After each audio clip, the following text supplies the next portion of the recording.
3 minutes after 10 is the time. You're listening to James O'Brien on LBC, where it's an odd morning to fillet the news, if that's the correct verb to use to describe what I do before I have the pleasure of saying hello to you every morning. I mean, I don't know whether you've noticed that the Conservative Party conference is more notable by who's not there than who is there, both journalistically and possibly politically.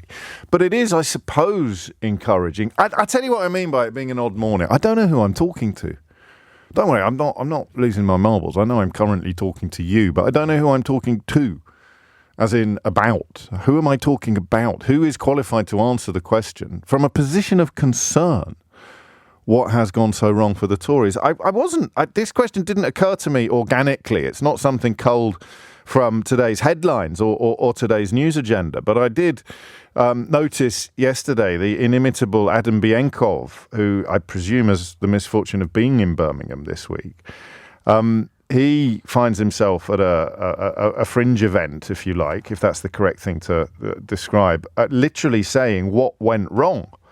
And then the list of people on the panel, which appeared beneath the question, what went wrong, looked to me to be very reasonable answers to the question of what went wrong. Obviously, it wasn't intended to look like that. And then this morning, as I flicked my way through socials, as is my wont, I found YouGov, forgive me, not Conservative Home, as I incorrectly mentioned in the little talk-up before the news. YouGov has polled Conservatives, Tory members specifically, on what they think went wrong, or more pertinently, the main reason why they lost the 2024 general election.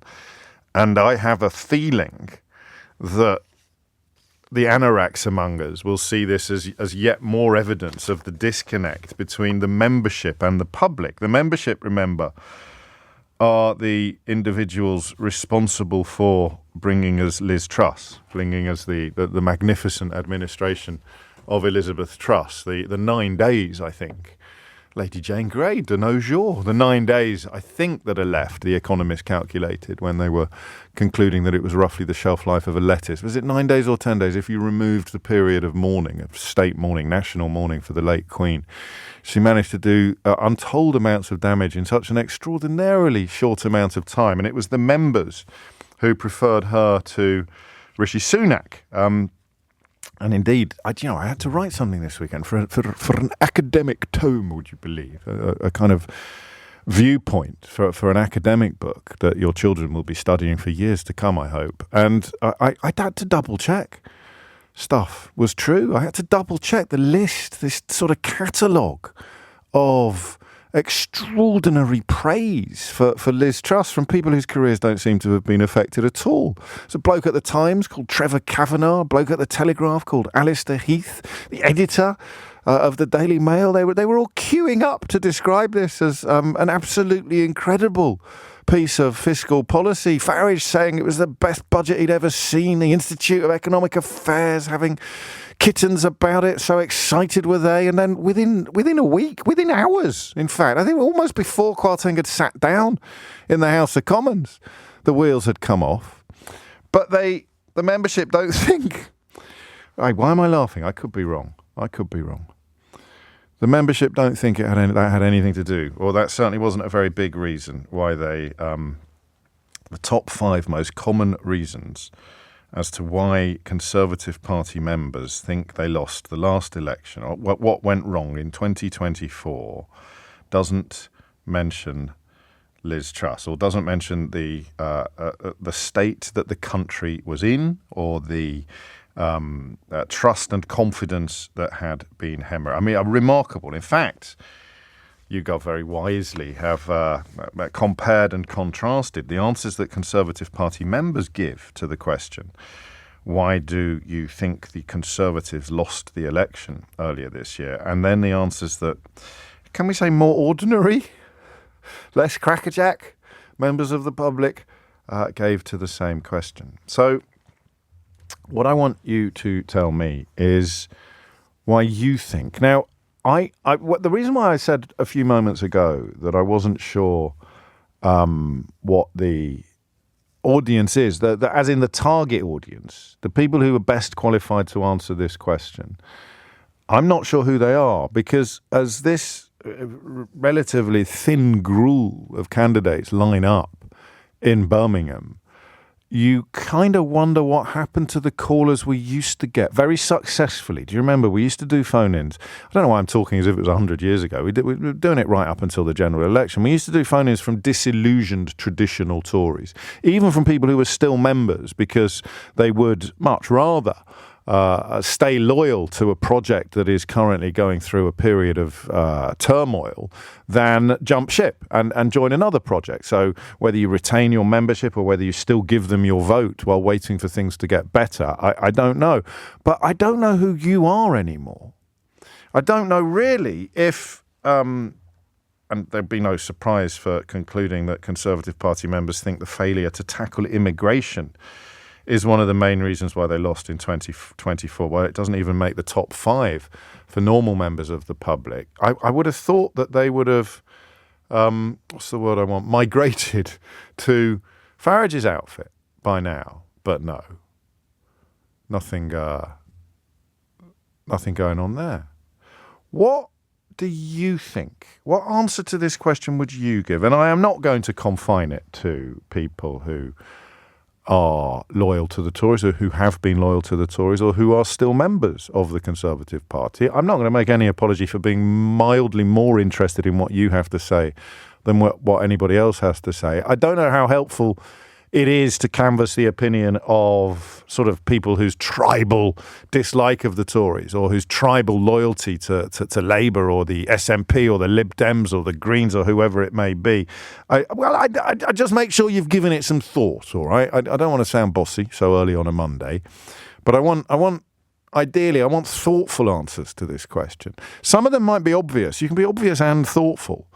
You know, there is no rule that says the obvious, you can't arrive at the obvious without thinking. It might be obvious, but what is it? So do you want me to run through the list of what other people have said, or should we throw open the phone lines and sort of do it cold and organically and then compare and contrast what you say to what A, the membership of the party say, and B, the actual public? 0345 6060 973 is the number that you need. As the Conservatives convene in Birmingham to reboot, I think that's a good use of the word, actually. It gets overused a lot, doesn't it? But reboot is a really good word. They kind of need to reboot. Of the 4 candidates, there are different levels of rebooting, different levels of recognition. They're all in agreement that the country, this is the bit, that's why I mentioned a moment ago, I was writing something at the weekend. The bit that was mad, actually, and the bit I had to double check on, was how unanimous they are about the state of the country. I mean, all of them speaking as if the challenge ahead is immense. The mess of the United Kingdom is immeasurable. And they managed to do this. And this is why I wonder what the sort of future of this party is in the short term and the long term. How you can talk about the scale of catastrophe visited upon these islands and burnish your credentials to help fix it without acknowledging that much of the catastrophe is a consequence of being in charge for 14 years. I can't remember. Can you? Enough of the past to make meaningful comparisons. What's it like? What was it like when Cameron got in after 13 years of Labour? Was that right? 13 years, 97 to 2010. Yeah. So, and then we've had 14 years of Tories. What's it like? Do we all need time to recalibrate and reconsider what opposition actually means? The idea that you can be in charge for 14 years and then mount a leadership campaign based on how awful everything is and how you're the person to fix it seems to me to be evidence of something quite new, evidence of something quite novel. I don't know if it's... I mean, listen, it's not even sort of criticising the record. It's acknowledging the record and saying all of these people were in the wheelhouse. They all had positions of varying degrees of seniority. Some of them held some of the great offices of state. All of them have had ministerial experience. I don't know if has Tugan had cabinet experience. I can't remember, but I think he did. Did he? He snuck in at some. I don't know. Certainly ministerial experience. So their fingerprints are all over the catastrophe that they are now claiming is some sort of. They have a remedy for that. They have the prescription to fix things. So 0345 6060 973 is the number you need. What do you think went wrong for the Tories in not just the election, but in the run-up to the election? I love the phrase that John Sopel has coined. I think he coined it. If he nicked it, then it's up to him to come clean. He called it a loveless landslide for Labour. And that's absolutely right. It's very wide but very shallow. It has excited desperation in the usual quarters, but and proof of desperation comes from this very simple question. How do you think the stories about his colleague Wahid Ali giving him suits and spectacles, how would that be reported if he'd actually broken any rules? Oh, you hadn't thought of that before, had you? And what would they do? People jumping up and down about it at the moment and throwing their rattles out of the prams. If he'd actually broken some rules, what would the coverage look like? Could it be any more hysterical, do you think? Little unwitting tribute there to the late Matthew Perry. Could it be any more hysterical? I don't know that it could. So they're still desperate, despite the shallowness of the victory, the lovelessness of the landslide. And that speaks to an electoral narrative that is as much about what people voted against, as much about why people didn't want the Tories as it was about why people wanted Labour. There's a crossover there. It's an interesting Venn diagram. I want Labour because I don't want the Tories is a valid answer, but it's not great news for Labour. I want Labour because I love policy X, or I love politician Y, or I love vision A and idea B. I want them to win because I really hate the other lot. Makes the question of what went wrong for the other lot even more interesting. Derek says the levels of cognitive dissonance coming out of the Tory party are unparalleled. The thing that went wrong with them was their failure to admit that they had ever made a mistake, rather than double down and fall further from the centre to the right. But that's carrying on. So some conclusions arrived at must involve the notion that they didn't go far enough. But who's going to argue that? 0345 6060 973. So, as various panels and collections of Conservative grandees convene in Birmingham to consider the question of what went wrong for them in the 2024 election, as YouGov, the pollsters, asked directly what went wrong, or why did you lose in 2024, and the membership and the British public at large, two very separate constituencies, offer up their answers to that question. I'm asking you. If you hit the numbers now, you will get through. If you are a Tory, and I hope we can still have civilised discourse, there are reasons to be encouraged by the prospect of you not being out of power for 2 or 3 parliaments at the moment. Labour have hardly covered themselves in glory in the first weeks, albeit some of the reporting of some of the stories has been hysterical. If you are a traditional Conservative, what the heck do you think went wrong? And what does the path ahead look like? And if you're not, if you are either an objective observer or perhaps traditionally a little loyal to another party, you can still see the rules, can't you? You can still see the tides. You can still see the movements. What went wrong? Why do you think the Conservatives lost the 2024 general election? And I will, in the first instance at least, take anything you've got. It's 1017 0345 6060 973. It is 19 minutes after 10. You're listening to James O'Brien on LBC. I like this from Rob. I didn't vote Tory for the first time in my life because the whole cabinet became a mouthpiece for rhetoric, riddles, and never a plain-spoken truth. In opposition, they sounded honest and plain speed king, and now just listen to them. I mean, Meet the News guys, same as the old guys, is a popular position at the moment. It's one I find ridiculous, to be honest with you, but I suppose it depends what lenses you're observing the political landscape through. You're trying to work out what went wrong and therefore what the path ahead should look like. I think is almost impossible. It's why I haven't treated you this morning to any of my own pungent opinions. I think I know what went wrong, but not one single thing. And as for what happens next, God only knows. Or perhaps Joshua in Nottingham does. Joshua, what would you like to say? Well, I personally think it's obvious that the only reason why Labour really got in, the Conservatives lost, was because of the Reform Party. And I think the problem is that, people like you think that there's still sides. You think that people still, maybe some people do, but people don't necessarily care about Labour and Conservatives and Reform. They just want, somebody to come up and do what the public want. They don't want... Do you want to take a moment? The idea that you vote for the people who are going to do what you want, with respect, I don't know that you can come on and tell me that I don't understand that, as if it's some sort of coruscating insight into the nature of democratic mandate. Because you say, why did the Conservatives lose? And it was because the Conservatives were doing absolute shambles. And I voted Conservatives all my life. Right. So at what point did they lose you? Oh, boy. Like, you're the one that's come on today and then talk about Liz Truss and talk about, what they did in COVID and all the rest of it. But we're talking about you now. So you voted Conservative all your life. At some point in the last 5 years, you felt that was absolutely not something you'd ever be able to do again. Let's try and work out when that point was. Well, the last year, it was a combination of points. It was probably, COVID, and then... What about COVID, was it? The fact that he was saying one thing and doing the opposite. You mean the parties? The scandals, everything. Like the day-to-day news that the common man was being fed. So we're back to Johnson then. So Johnson for you was the deal breaker, even though you voted for him in 2019.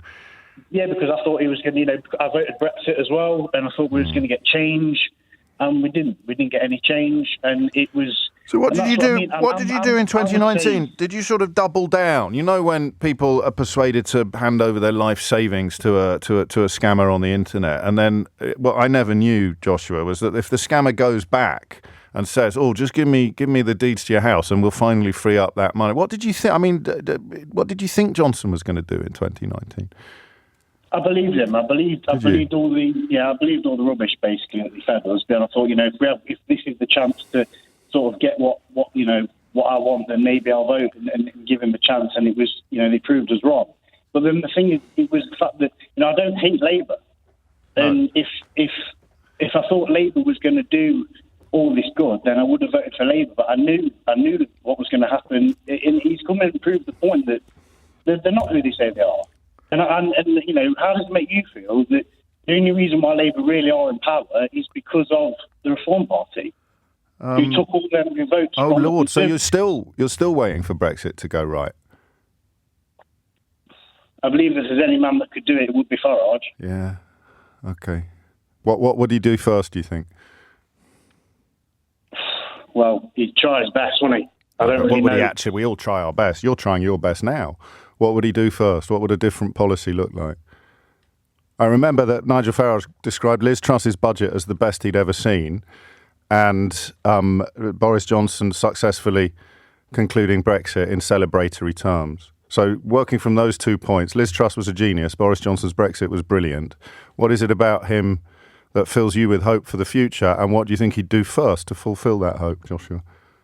Well, he'd do his best to stop immigration. Right. But, the problem is that with that statement alone, it's kind of putting me in a box, isn't it? That statement of me saying... Well, I'm more interested in the fact... which isn't where I want to be. No, that's we're all in a box, I suppose, whether we want to be or not. But you talked about Liz Truss and Boris Johnson as being reasons why you lost faith in the Tory party, and Nigel Farage was a cheerleader for both of them. He's not anymore, is he? Well, he changes according to the wind, doesn't he? Because he knows... But don't all politicians do that? Well, no, they don't, you see. Liz Truss, far be it from me to defend her, still insists that her budget was brilliant. So what would... So you just want... So you're here... And changing the wind. The problem is... Yes. That's why if I was going to describe Labour as a party... Yeah. And think, just say someone came to me and said, it's about politics. And I said, well, I describe Labour... Perish the thought, Joshua.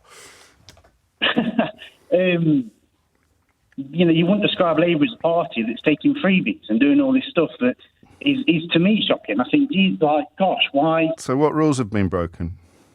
It's not the rules that have been broken; it's the moral and all the stuff. The reason why I didn't like. But how do you know?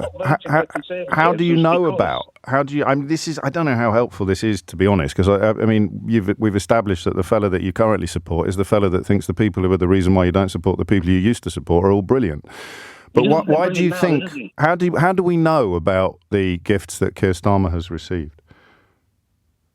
Well, because you talk about them on the news. No, but how do I know about?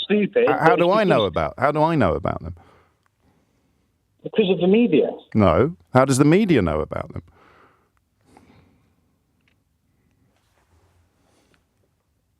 And why are Labour putting legislation if they haven't done anything? You can't answer a question with a question. How does the media know about the gifts that Keir Starmer has received?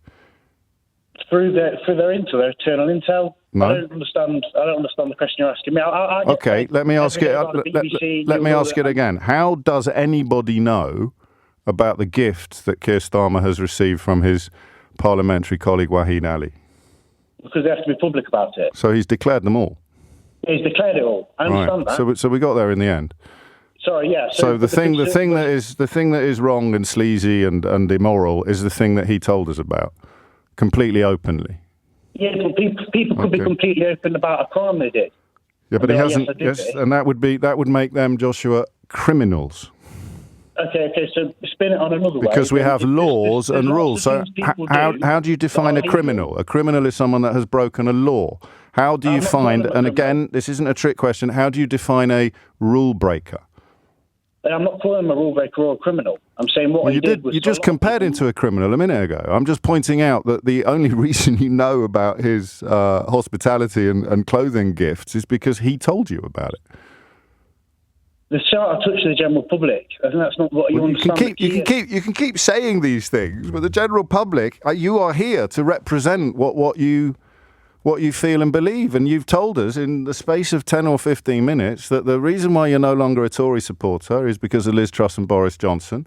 But the fellow who described Liz Truss's budget as brilliant and Boris Johnson's Brexit as outstanding is the fellow that you now put your faith in because you think he'll somehow be able to deliver the reductions in immigration and something Keir Starmer, criminal hospitality something. That's not the British public, Joshua. The British public has got 5 reasons for why the Tories lost. It was because people wanted change. It was because the country was in a mess. It was because they are liars, useless and corrupt. It was because the public lost trust and confidence in the party. And it was because they were perceived as being out of touch with the public and only caring about themselves. What's not on that list? I know, and how does it make you feel? The only reason what's why not on that list election is because of Farage. I'm touched by your interest in my feelings, but the question I'm asking you is what's not on that list of the top 5 most common reasons for Tory defeat according to the British public? No, I think you're bang on. I think you're right. I think everything you just in that list you made there is why I didn't vote for the Conservatives. But what's not on it, Joshua? Oh, okay, the fact that he didn't, borrow a load of clothes. No, what's not on the list, Joshua? Farage. No, Joshua, what's not on the list? Go on, you tell me. Well, I'll read it again. They've been in power for too long and people wanted change. They left the country in a mess and were not fit to manage the country. They are liars, useless and corrupt. The public lost trust and confidence in the party. They're out of touch with the public and only care about themselves. Shall I give you another clue? Yeah, go on then. What's the thing you said was the most important issue for you? Immigration, Brexit. Yeah, there it is. It's not on the list. But you keep telling me that I'm out of touch with the British public, champ. And have you paid your dues yet to the Reform outfit? Have you sent them any money yet? Who would have them people voted for? It's a simple question. Have you sent them any money yet? Have I sent who any money yet? Oh, never mind. It's coming up to 10:30. You are listening to James O'Brien on LBC. So what went wrong for the Tories? What went wrong for the Tories? And why did they lose in 2024? Oh, and the answer I should probably have made this clearer a little bit earlier. You're not allowed to say because they got fewer votes than the other lot. Thomas Watts is here now with your headlines.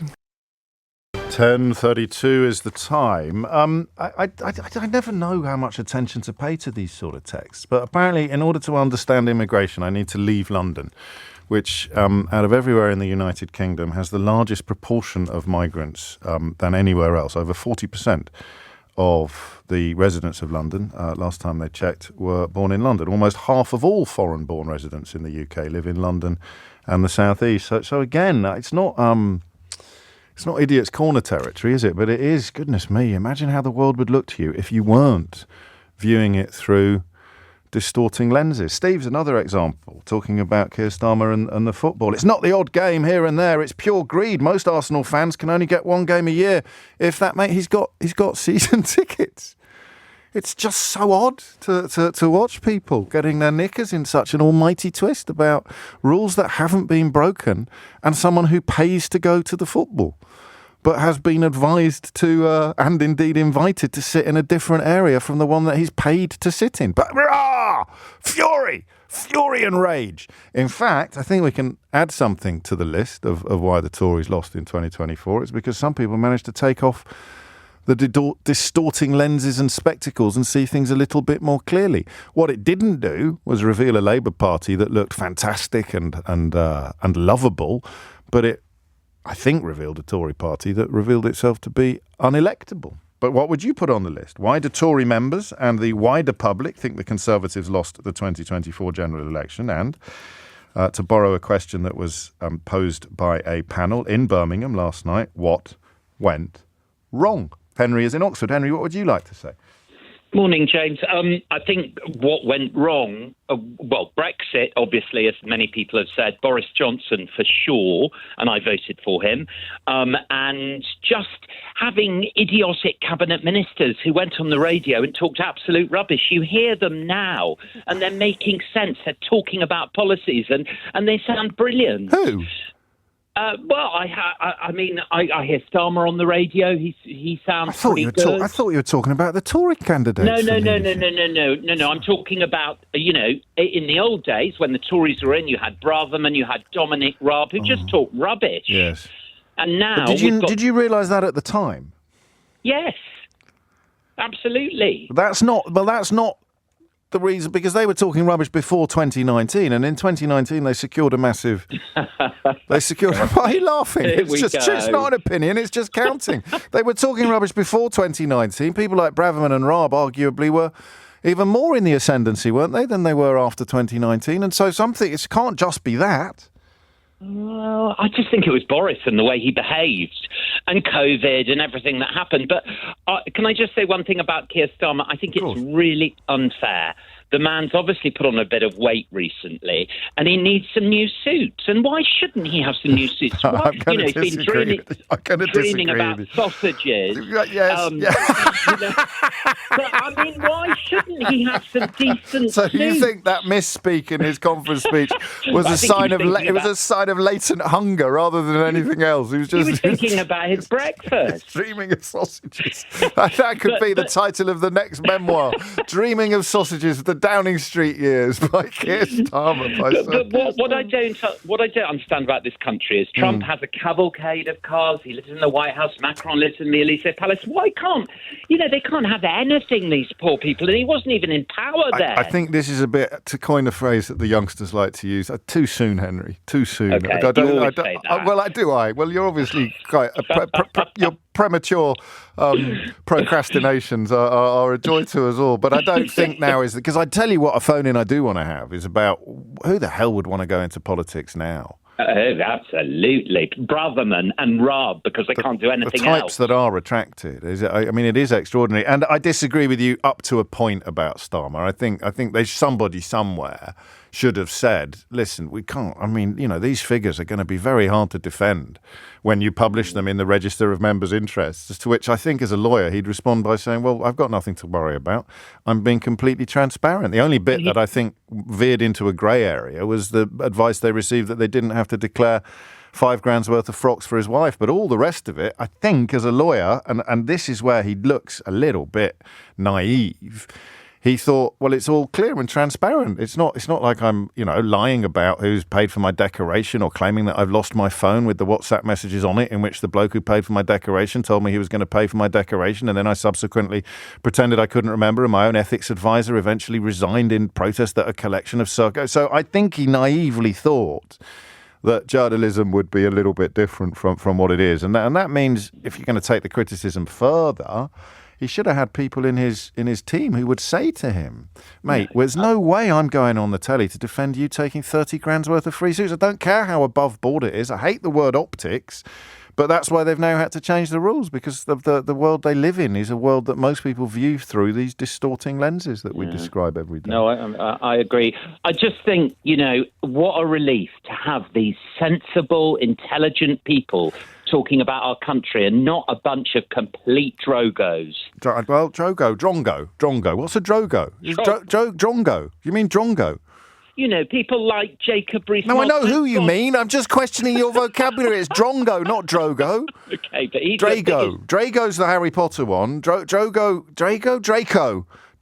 Rocky. Drago's Rocky. Dolph Lundgren was Drago. Drogo? Who's a Drogo? I've never heard Drongo. I think my dad used to call me a drongo when I was being particularly obtuse. I think that's a word. Thank you, Henry. 0345 606 0973 is the number you need if you want to have a crack at what went wrong, or why. Because I thought that early call from Joshua was fascinating in many ways. The Conservative Party members have immigration at second place. The British public at large doesn't have it on the list at all. That's the 2024 election. If the right-wing media gets its flames burning again, then immigration rises up accordingly, and there's always an opportunist happy to ride that tiger. But the Conservative Party members cite too much internal fighting and disunity in the party and a failure to tackle immigration, which, just off the top of my head, that the perception of immigration not being tackled was a direct consequence of them shutting down safe routes into this country and pushing people onto the small boats in the hope of turning it into an electoral issue. So that worked out well. And internal fighting and disunity in the party, I don't really see that disappearing over the horizon, do you? Evie's in Preston. Evie, what would you like to say? It's Eddie. It's Eddie, James. Eddie? Yeah. Where have you put Evie on the screen? I've got Evie on the screen. Never mind. You can't get the stuff, James. You're not wrong, Eddie. Carry on, mate. Yeah. Anyway, first time on the show, James. Love the show. Welcome. I think it all started to go wrong for the Conservatives in the run-up to the Brexit referendum. Right. And I say that because there we had Boris Johnson telling lies about how much we paid into the EU and the other things that went on. Yes. Where he was telling blatant lies that he knew were blatant lies. Not just exaggeration, but verifiable facts that he was telling the British public on something that is regarded as probably the biggest peacetime decision that we've made in this country since the war. Yeah, but I don't know that, because he won in 2019. So yes, well, I think this is where I think it dates back to before Brexit, because once he won the referendum, the Conservatives, knowing that he's a man who'd been sacked twice for lying and lied over the referendum, they must have said to themselves, he's a liar, this Boris Johnson, but, he might just win us the election. And this is a man who, with his pals who we put into high places, they were going on to programs like Question Time, and when they were asked a searching question about the possible consequences of Brexit if we left the EU, all they would ever say is, this is scaremongering and this is Project Fear. Yes. They would not answer reasonable questions. They wouldn't stand up to scrutiny. And the Conservatives, instead of kicking them out of the party and saying, whether we believe in Brexit or not, you will not tell lies in our name, and kicking him out of the party, what did they do? They made him leader, and then he led them to a landslide victory in 2019. So I need to step back slightly from your analysis, because what it creates is a fascinating dichotomy of voters.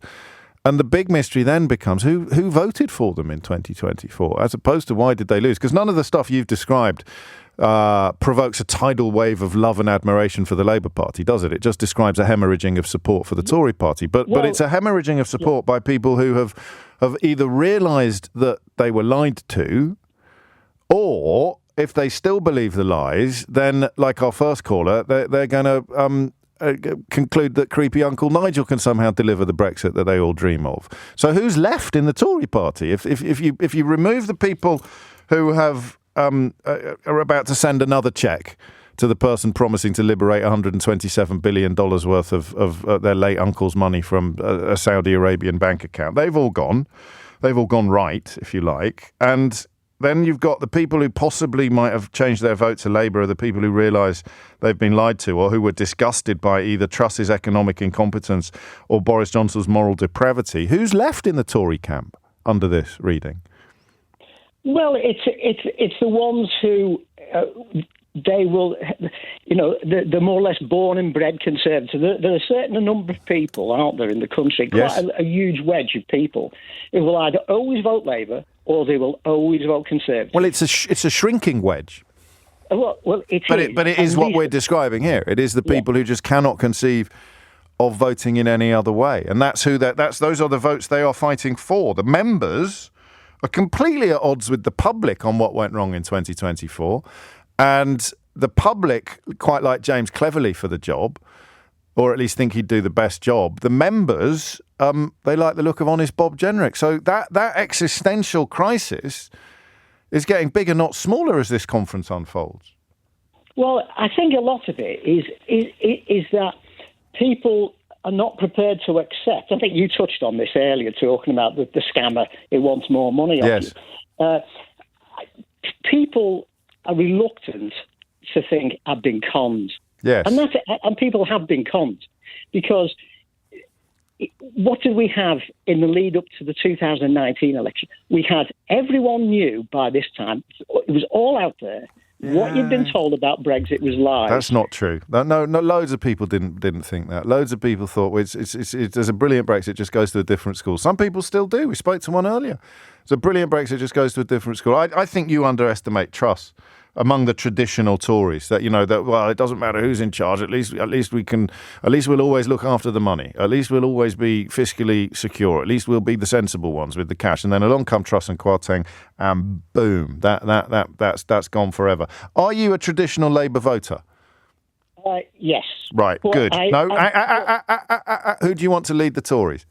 For reasons of loyalty to Labour, as opposed to a patriotic commitment to the health and importance of democratic opposition. Who do you think is the biggest gift for Labour out of the four front runners? Gift? Yeah. I really, James, I really don't know. Really? Because, I do. I think Kemi would probably. Take it further to the right and be better. But I don't know Jenrick is a weather vane, but the best joke I've seen in a long time was that if Kemi Badenoch gets elected as Tory leader, every Labour MP is going to have to register it as a gift. Well, yeah, I can see that.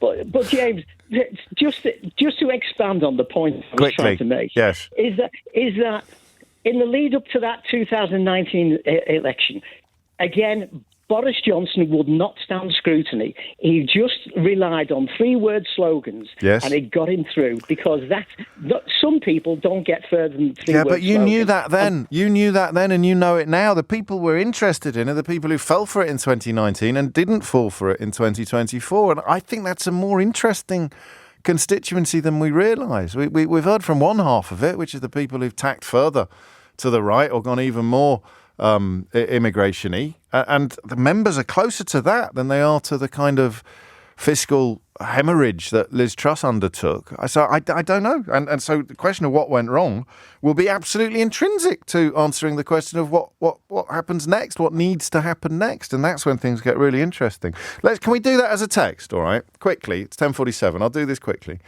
You are somebody who feels a sense of relief that despite some teething troubles, and the winter fuel payments are much more than teething troubles. That's a strong policy decision that is going to be very, by strong I just mean hefty, weighty. It's not a value judgment, it's a description of size. You are enjoying a sense of relief that we haven't got these miscreants and rascals in charge anymore.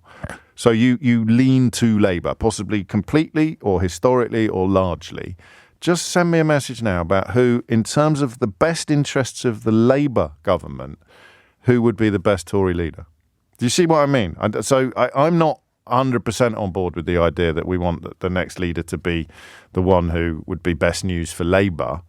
I quite like strong opposition, and I have this sort of naive hope of a return to what you might call civilized politics, where culture wars. Well, anyway, you can work out the rest. Who would be the best Tory leader for Keir Starmer? You can WhatsApp 03456060973. You can text it to 84850. I really want to know what you think about that. Who would be, from Keir Starmer's best point of view, who would be the best leader for the Tory party? It's 10:48. It is 10:51. It is, when you hear it spelt out, quite obvious, but thank you for confirming my own suspicions. Starmer naively believed, writes McNoodles, I beg your pardon, that just being honest would satisfy the press. Of course it wouldn't. Well, what are they going to do? You think people are ready to say sorry for inflicting Liz Truss upon the waiting nation, or Boris Johnson, or Brexit, or Dominic Raab, or Suella Braverman, or the appalling abuses of our democratic traditions? You think they're ready to say sorry? All those cheerleaders and tummy ticklers and client journalists? Of course they're not. They're desperate to pretend that a politician who, as for the record, if I was advising him, I would have advised him not to take anything like as much hospitality as he has from his parliamentary colleagues. There's another example of language. If you say from donor, from wealthy donor, does that sound the same as parliamentary colleague? And how do you know about this? Because he declared it. So that naivety there, it is a fault. But the notion that it is a fault akin to corruption, or a fault akin to anything undertaken by Boris Johnson in his pomp, is frankly absurd. How many pages, if you really want to know what's gone wrong for the Tories, how many pages of the Daily Mail do you think have been dedicated to Boris Johnson over the last 3 days? Okay, so you might think that we talk about him too much on this programme, but I mean, all I ever do for you is provide you with my honest opinions. And I stick to them. I'm not like Groucho Marx, honest Bob Jenrick, of course, channeling Groucho Marx this week. And I got opinions, and if you don't like them, that's me chomping on a cigar, in case you were wondering. Well, I got others. So I'm in the business of sharing my honest opinions with you at 10 o'clock every morning. Sometimes I may even get things wrong, but the opinions aren't going to change according to the weather or according to the direction of traffic. And Boris Johnson remains, for me, both fascinating and important as an illustration of just how close to Trumpian levels of national catastrophe we can sail.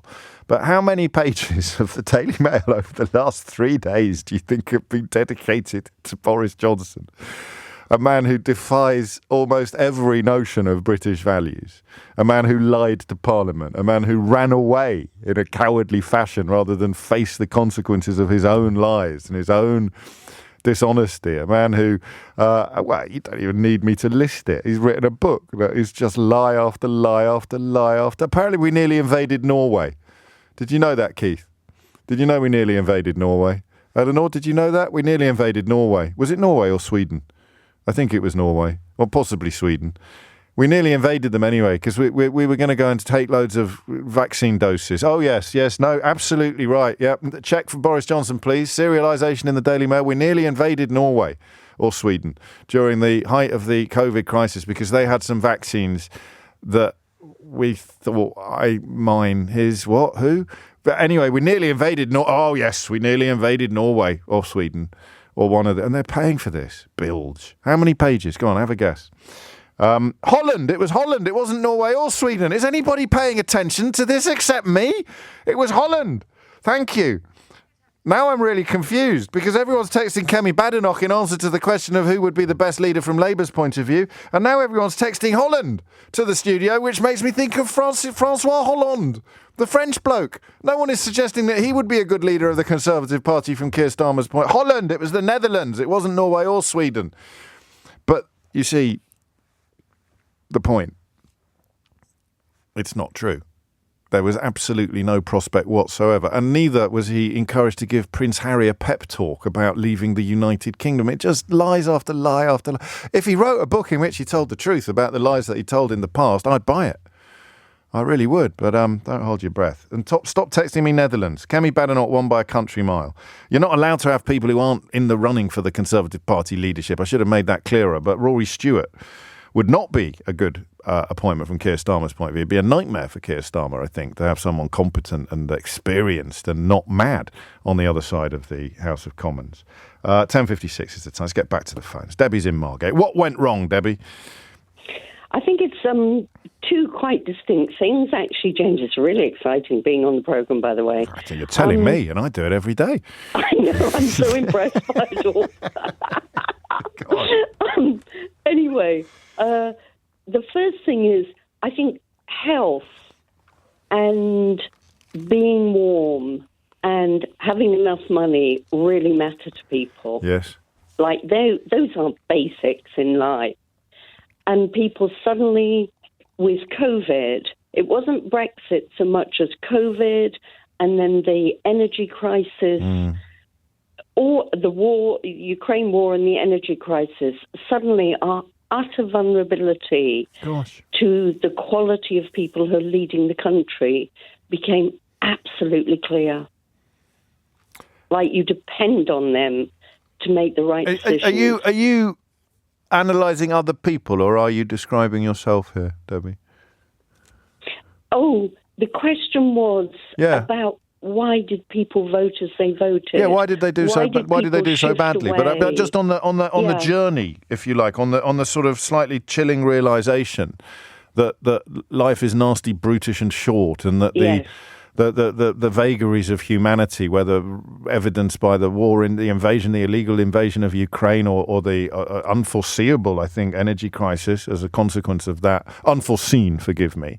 Did you wake up and think, good Lord, this isn't funny anymore. This is, this pantomime nonsense that Boris Johnson represents is not this is terrible. Or are you simply speculating, as I do every day, on the journey that other people have taken?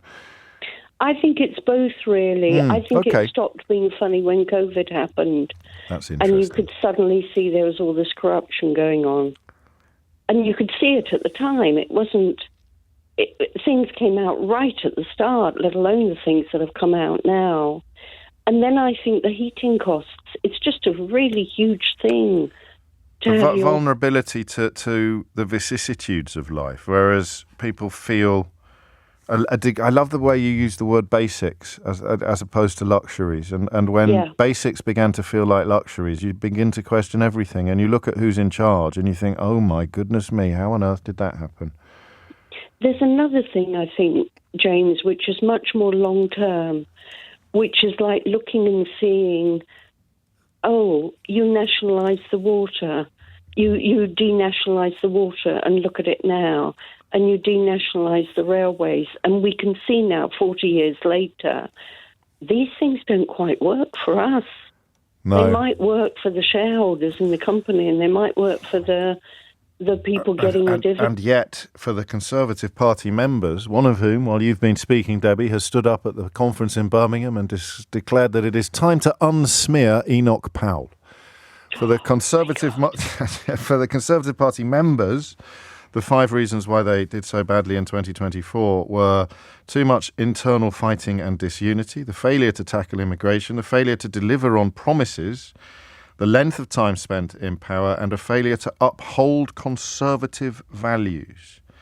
The question of what those values are, or what those values might be, is one that we might turn our attention to in the next hour, because look, tempting though it is to turn away from events in Birmingham, the identity of the leader of the opposition is important, and the constituency of the opposition party is important. And no, I'm not joking about the conference member in Birmingham who just stood up and declared that it was time to unsmear Enoch Powell. Of course they're standing up and saying that, because in many ways it's all that's left, and that these are the people to whom Honest Bob Jenrick is appealing. But both Honest Bob and Kemi Badenoch have declared a kind of culture war salvo, and I thought we might spend a moment working out what that is. 4 minutes after 11 is the time. You're listening to James O'Brien on LBC. This is tricky for me and for you. I'd quite like to do a phone-in on what you think of the Tory party candidates, but I don't know that we know enough about them, or rather I don't know that enough of us know enough about them. Who'd be the best one for Labour to get in? That beautiful joke by the Larry the Cat, the Downing Street Cat Twitter account. So if Kemi Badenoch wins, then every Labour MP will have to declare it as a gift in the Register of Members' Interest. That's a brilliant joke. That's a really first-class political joke, because it's also kind of like all the best jokes. It's got a kernel of truth in it. Chaos is probably a kind description to describe what the woman who boasted about never making any gaffes and spent the weekend wibbling about culture and maternity pay. Great, never make any gaffes, a woman who became working class when she was doing her first shift at McDonald's. So I've got this problem, not that one, I'm not going to talk about that on the radio. I've got this problem with the difference between business and Britain. So I've got this phrase that I've used a lot over the years. It's good for business but bad for the soul. I started using that phrase in about 2016. A political landscape incredibly good for business, which is a slightly cynical way of describing what I do for a living, which is talking about politics. And the more outrageous things are, then I often thought, then the easier my job would become. But I don't know that that's true. I think sometimes it gets a little bit repetitive. How many times can you point out the depravity of some of the characters that have dominated the political stage, or just the awfulness, the absolute incompetence of people who've dominated the political stage in recent years? How many times can I throw open Idiot's Corner for people like Michael, who's got in touch to tell me that, unlike me, Boris Johnson is very popular?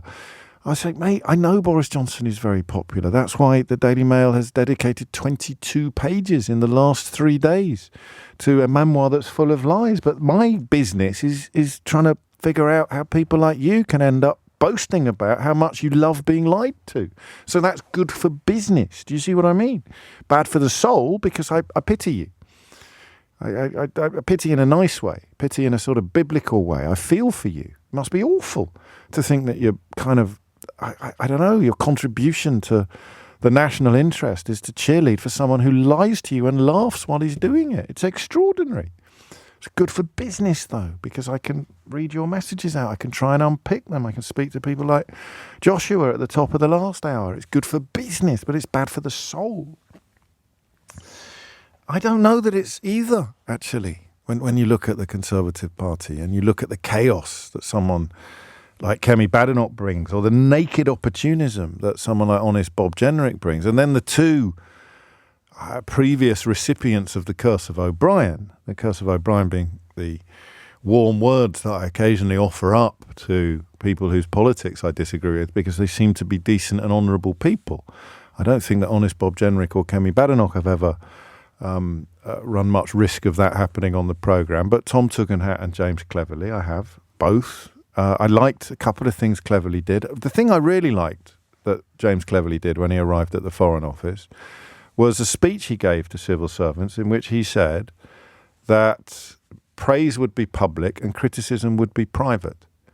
Now, I know that the bar was incredibly low when Suella Braverman was essentially attacking her own civil Home Office, not Foreign Office, was attacking her own civil service, attacking the police, despite it being her de facto job to look after them. But I liked that. So I think it's important to look for things you like, even little things that you like, in politicians whose politics you don't necessarily agree with. But Jenrick and Badenoch are the front runners. So Tugendhat and Cleverly are lagging behind. I think they're both more popular with the public as potential leaders of the Conservative Party, but not with the members. So what will the MPs do? Who will they send to the final ballot? If you had to choose, asks George, one of the four Tory leadership contenders, whom would you pick to lead the Tories? If I was a Tory, I think I'd pick Tom Tugendhat. If I was a Labour supporter with my scarf tied so tightly around my neck that it's cut off the flow of blood to my head, I think I'd pick Kemi Badenoch. But I don't know that there's a great deal else to say about any of it, which is why I'm going to turn your attention instead to comments from the two front runners. I know, Jonathan, I can't read out your entire message because it contains an Anglo-Saxonism that would get me immediately hauled over the coals by Ofcom, but I am a bit too kind. It's a curse. I look for the good in everybody. I mean everybody, but sometimes in vain. So Robert Jenrick went first. He described that a nation should put its own citizens first, talked about a depth of anger among ordinary people that was consistently underestimated in Westminster. Talked about how English identity was under threat from migration. Cami Badenoch has come at it slightly differently. She says not all cultures are equally valid when it comes to deciding who should be allowed into the UK. She talked about the number of recent immigrants to the UK who hate Israel, which was an interesting conflation. But if you look at who these people are trying to appeal to, then it is probably the Tory members who are most likely to choose the next leader of the Tory party, as opposed to the British public, who are most likely to choose, of course, the next Prime Minister. I remain genuinely baffled by this. So I'm going to say something that I hope isn't true. Not least because it would be a particularly ugly thing or difficult thing for Kemi Badenoch to have done. But when people like Honest Bob Jenrick talk about English identity being under threat, or he talks about English people being made to feel ashamed by the metropolitan establishment, every single person who uses the phrase metropolitan establishment has absolutely no chance of defining it in a way that makes them not part of it. It's quite incredible. It's quite incredible. I guess it's why Badenoch has to try and describe herself as working class, because she worked in McDonald's once. So when Honest Bob Jenrick talks about people being made to feel ashamed by the metropolitan establishment and the threat being posed to English identity, he couldn't tell you what the threat was, which I found fascinating when Matt Barbette on Sky News pressured him for 7 or 8 minutes to do so. And then Kemi Badenoch, coming, I think, onto the same territory but from a different angle, talks about not all cultures being equally valid when it comes to immigration. So it's a little bit 4 legs good, 2 legs better, isn't it? It's, we're opposed to immigration, but not all immigrants are as bad as each other. Some of them are better than others. Have a listen to her attempting to answer the question of what would constitute a lower validity when Laura Kuenssberg asked her yesterday on the BBC. I'm not talking about cuisine, I'm talking about customs. And I think that cultures where women are told that they should not work, I would knock on doors. I'm sure Penny and Jake had this. You'd knock on doors and you'd see somebody at the door who says, I can't speak to you, I will get my husband. I don't think that's as equally valid as our culture. But the point I was making in the op-ed was about immigration. That immigration is something which we need to make sure we get right. We didn't before. I'm not going to lie to you. If Kemi Badenoch knocked on my door, I'd say I was going to go and get my husband and I wasn't allowed to talk to her. I haven't even got a husband. I also check the Ring doorbell a little bit more closely next time. And quite how often that happens in Saffron Walden, goodness only knows. But I digress slightly, because that kind of plays into the question I'm going, number one, how does she know that they are immigrants? I met a lovely bloke at a lunch, and I sat next to him because he couldn't sit next to my wife because of his religious beliefs. Looking back, I don't know that I could do that again. It didn't really clock at the time. I didn't actually find out until afterwards that Mrs. O'Brien had been moved. And it was quite a highfalutin event. But the notion that you can't sit next to a woman because of your religious beliefs is something that, I don't know, you could kind of respect up until the point that the woman is being disrespected. So is that what she means? It was a rabbi, by the way. Is that what she means? I genuinely don't know. And I'm not sure she does either. Because what I think both of these characters are doing when they talk about either English identity or a sort of hierarchy of cultures, I think they're just saying there's too many brown people here, aren't they? I mean, is there ever any more to it? Does it run any deeper than a dog whistle? And that's why I hope I'm wrong. In a way, I hope I'm wrong. It's easier to process it if it's just a dog whistle. But is there anything else going on here? Because I'm pretty sure Kemi Badenoch is not talking about Orthodox Jews, for example. I'm pretty sure she's talking about Muslims. What do you hear when you hear a politician like Robert Jenrick or Kemi Badenoch talk about English identity or some cultures being superior to others? What do you hear in both of those positions? 0345 6060973. And this is my fear.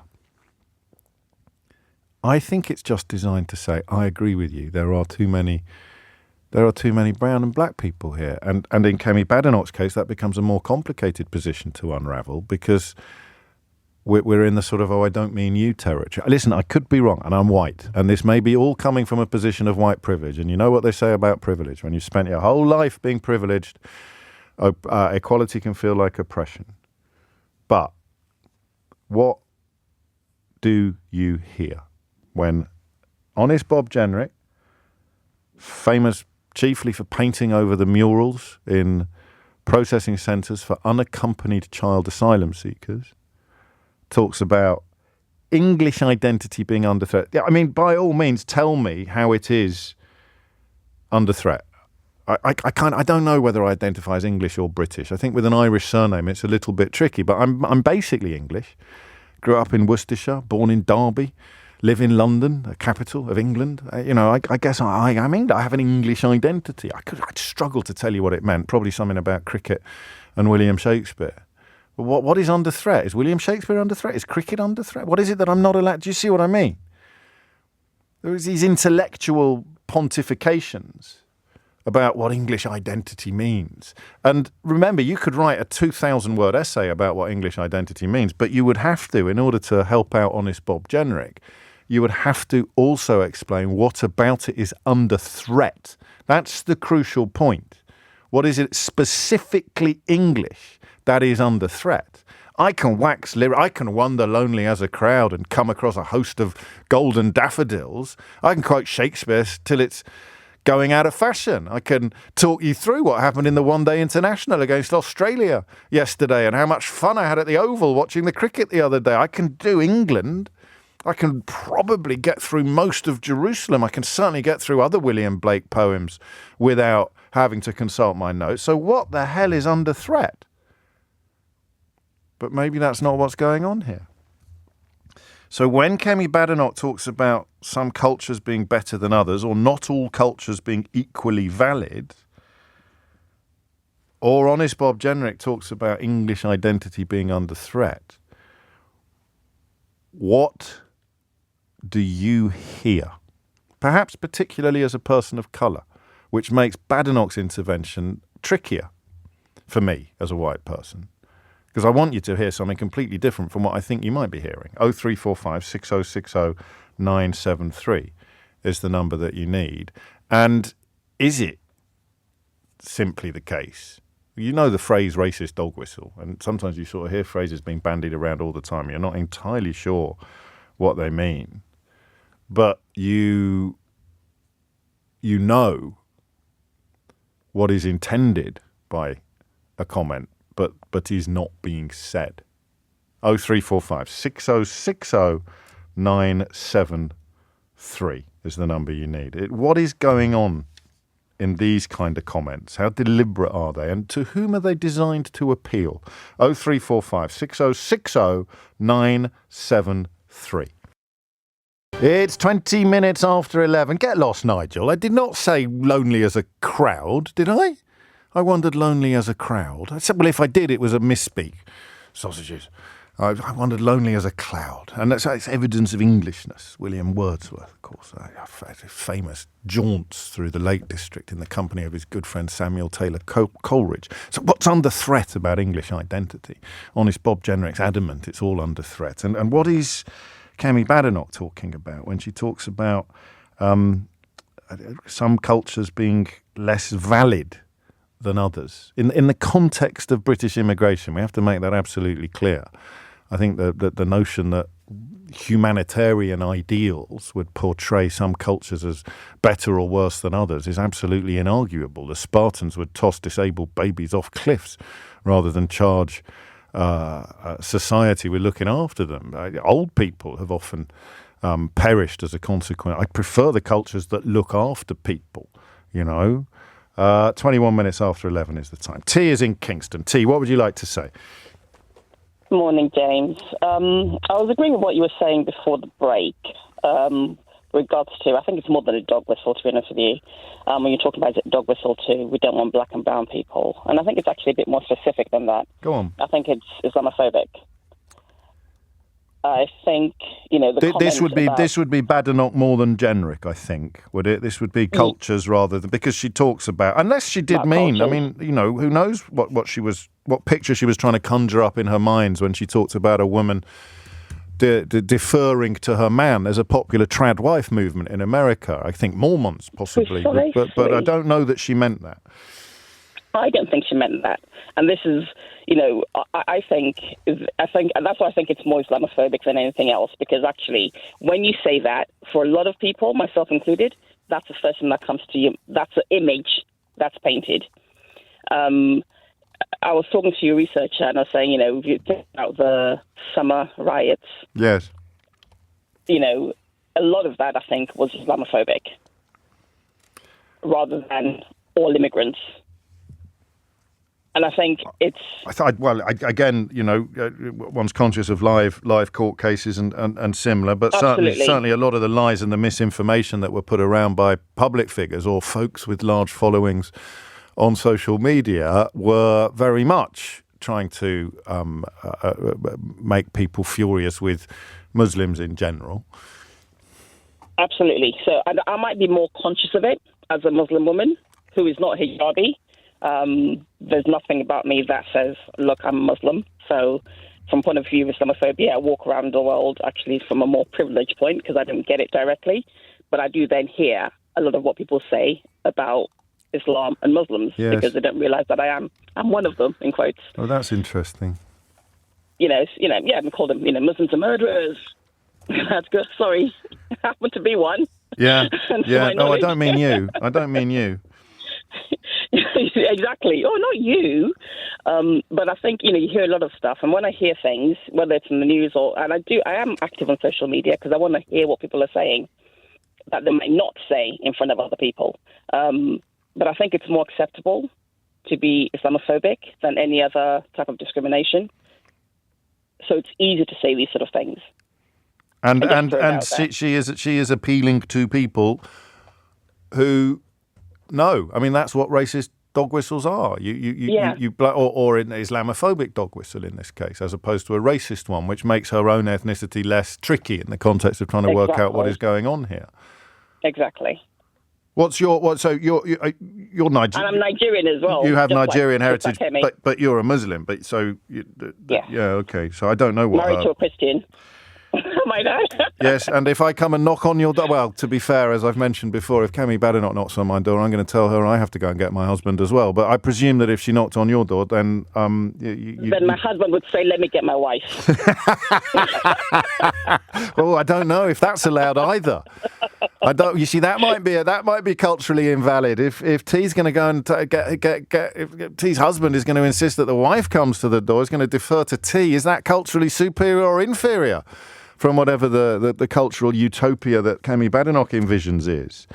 I guess it's a conversation about what she didn't say, and if it is a conversation about what she didn't say, the question of why didn't she say it becomes pertinent. 25 after 11. Abdul is in Milton Keynes. Abdul, what would you like to say? Hey, man, how you doing? I'm all right. What's on your mind? So basically, I think quite obviously they're talking about Muslims, right? But the interesting thing that I find is... Sure, generic. Isn't generic talking about everybody who doesn't look like him? No, he is. Are you sure? And 100%. Mass migration and woke ideology is attacking English identity. Yeah, and because I've actually heard this from other commentators saying that, we wouldn't have so many Muslims in this country if we didn't have a woke ideology to bring in, all these immigrants, basically. Okay. So I think one of the things in the UK, and I find this in a lot of, this is pretty much going on around the world, is basically there are a lot of traditions that are within a country that you take for granted. Right. So, you take the church for granted, you take the pub for granted.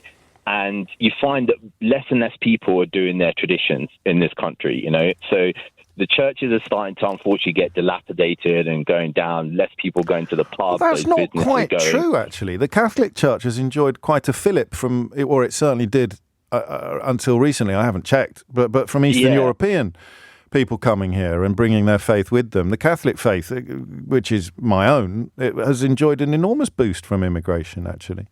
Yeah, I mean, I'm just thinking more about the census and less people kind of identifying.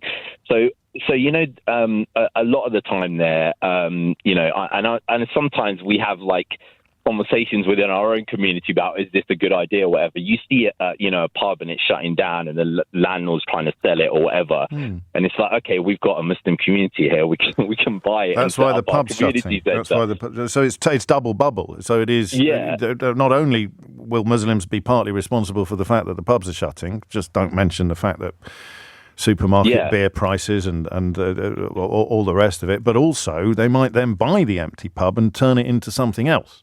And a Muslimic ray gun factory, for example.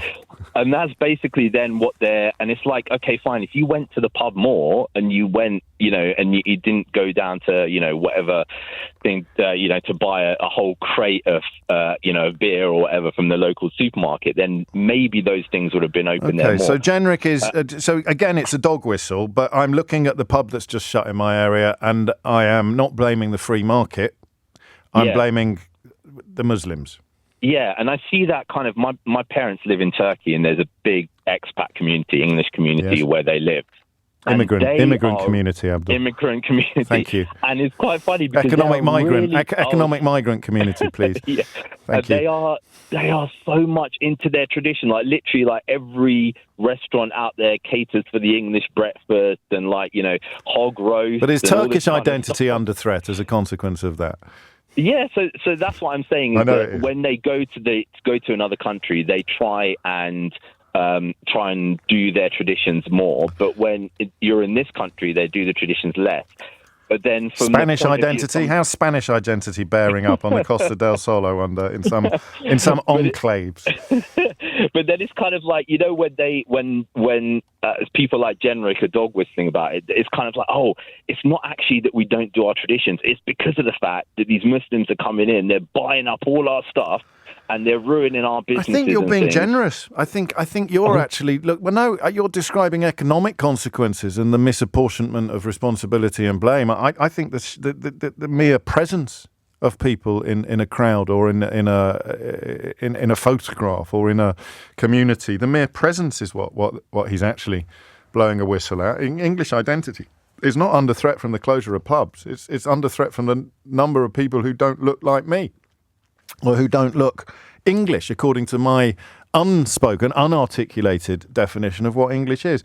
Abdul, I have to tell you, by an extraordinary coincidence, as you mentioned breakfasts in Turkey, I actually had a crack at making Nigella Lawson's Turkish eggs this weekend. And my goodness me, they are absolutely delicious. I even got hold of some Aleppo pepper for authenticity, for full authenticity. Well, that's from her recipe. I appreciate it. How do you do that? Do you know the Turkish word for it? I mean, I'm not Turkish. I'm Libyan. So your mum and dad are living there. Is it chulba, I think, is the word? They are migrants to Turkey, Libyan migrants. Fantastic. To Turkey from the UK. Yeah. What culture? Oh, Lord. So I wonder where they slot into Kemi Badenoch's sort of Pantone chart of cultural validity. Libyan migrants from the UK in Turkey. Yeah, it's a funny one, isn't it? But it is. But I still recommend the eggs. Thank you, yeah. It's 11:30. Thomas Watts is here now with your headlines. It is 33 minutes after 11, and you are listening to James O'Brien on LBC, where, listen, I mean, it could be that there is something else going on here, but when Robert Jenrick, Honest Bob Jenrick, the mural man, describes English identity as being under threat from woke ideology and mass migration. What does he mean? What is it that's under threat? What is buckling? What is creaking? And when Kemi Badenoch talks about some cultures being more valid than others and references a woman who apparently is perfectly entitled to open the door to strangers, but then having greeted the stranger has to go inside and get her husband, what is Kemi Badenoch trying to appeal to in that context, in that circumstance? And do you have any beef with my fear that what they're both doing is saying, vote for me because I also, or vote for me and I will reduce the number of brown people or people who don't look like you, even if I don't look like you, I will reduce the number of people who don't look like you in your country. I don't know. You've got to come up with a better explanation of it than that. 11:34 is the time. Sadia is in Edgware. Sadia, what would you like to say? Oh, hello. Good morning. Hello. Thanks for having me on your show. You're most welcome. Listened to you for so long. I've never had the urge to call until today. Well, that is both a compliment and also an unintentional insult. What have I been doing wrong? What have I been doing wrong? My job is to give you urges, Sadia, and I have failed completely until today. Better late than never, I suppose. Exactly. Indulge me. Go on, what do you want to say? It's about the woman at the door. Yes. And having to get her husband. Yes. That is definitely a dog whistle. Trying to get people to think about Muslims. But the first thing when I heard that, I thought, so is there no other culture? Or even in all cultures, white, black, It's English, patriarchy. It's whatever. a patriarchy. Yes, exactly. It's a patriarchy. It's, you could have a husband who is white, black, brown, orange, who the wife needs to go back to. Yes. It doesn't matter about the culture. It doesn't matter We used about to have the religion. we used to have a figure of speech. We'd call it a woman's place is in the home. Yes, exactly. So I thought, are there no white women who have to go back to their husbands ever? When the knock on the door comes. Do you know that quite often female friends tell me, and of all generations actually, that when a door-to-door salesman comes around or when they are booking some work, sometimes a salesman will say, "Can I speak to your husband, please?" As if he will be the decision maker in the house, as if he will be the. So it cuts both ways. The patriarchy, but I don't think she's talking about double glazing. No, she's not. I was just about to say the double glazing guy comes in. They won't talk to me. They want me to get my husband as well to be part of the conversation. But she's not talking about that. She knows exactly what she's doing. But what I feel is. Black or brown members of the Tory party feel backed into a corner. I don't know. Personally, they feel they have to come out with this horrible rhetoric to feel valid within the party. And it's hard to challenge that analysis in the well. I don't know that Cleverly has gone quite as far as Badenoch has gone in pursuit of what we both see as a very specific type of voter. I agree, but they do. They go down that path. We look at the Home Office. I mean, you look whether black, brown. They see once they've been, particularly the ones going for leadership. They seem to back themselves into this corner and think, "Oh, that's all we can talk about." Because maybe if we do not talk about that, the Tory party and the Tory members will see us as them, the immigrants that we don't want. They'll see us as the other side that they're trying to keep out of the country. It's actually, you put it like that, and it's quite poignant in a way. I'm not defending it in any way, but it's quite heartbreaking to think that somebody could get themselves into such a knot, isn't it? About the challenge between ambition, if you like, and identity, self, and the search for validation or approbation. It's actually quite close to heartbreaking if your analysis is correct. I've been watching it over years. I see every time we have a prominent brown or black person in the Tory party, they go down that route. They don't stand up and talk about the economy or the things that really matter to people, to everyone.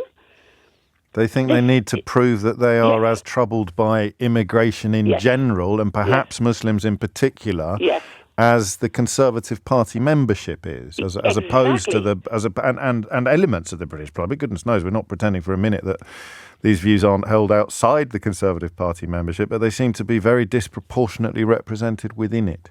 Exactly, and it's them saying we're one of you.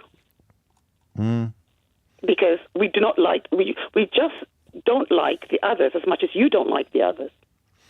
I wonder what the answer to this question would be now. Because at the time, there was room for some dispute for example, when he described her economic plans as being guaranteed to deliver precisely what they actually delivered. Andrew Neil's Spectator attacked him. But as we look back now from the perspective of a few years later, how on earth did Liz Truss beat Rishi Sunak to the leadership of the Conservative Party when that decision was taken by Conservative Party members? Again, going back, I mean, I think we tend to kill race in the politics in England. We try to feel that we're okay, we're tolerant. I think Liz Truss initially beat Rishi Sunak because Rishi Sunak wasn't white. Yeah. Well, I'm just wondering if that, I mean, what analysis would still hold now, given that he had been Chancellor of the Exchequer. He was pro-Brexit. He had proved himself in the private sector, made a ton of money, all the things that they are supposed to care about. He even went to Tunbridge Wells and told them he was going to take money away from poor communities and give it to them. What more could they have asked for, except that he be white? Well, I don't know. Well, I don't know what the answer is to, because at the moment it seems that the people who are going for the leadership are not even looking to economic policies. They're going back to base, into what they think base is. And what I don't understand is it's becoming more and more apparent that it's not working for them.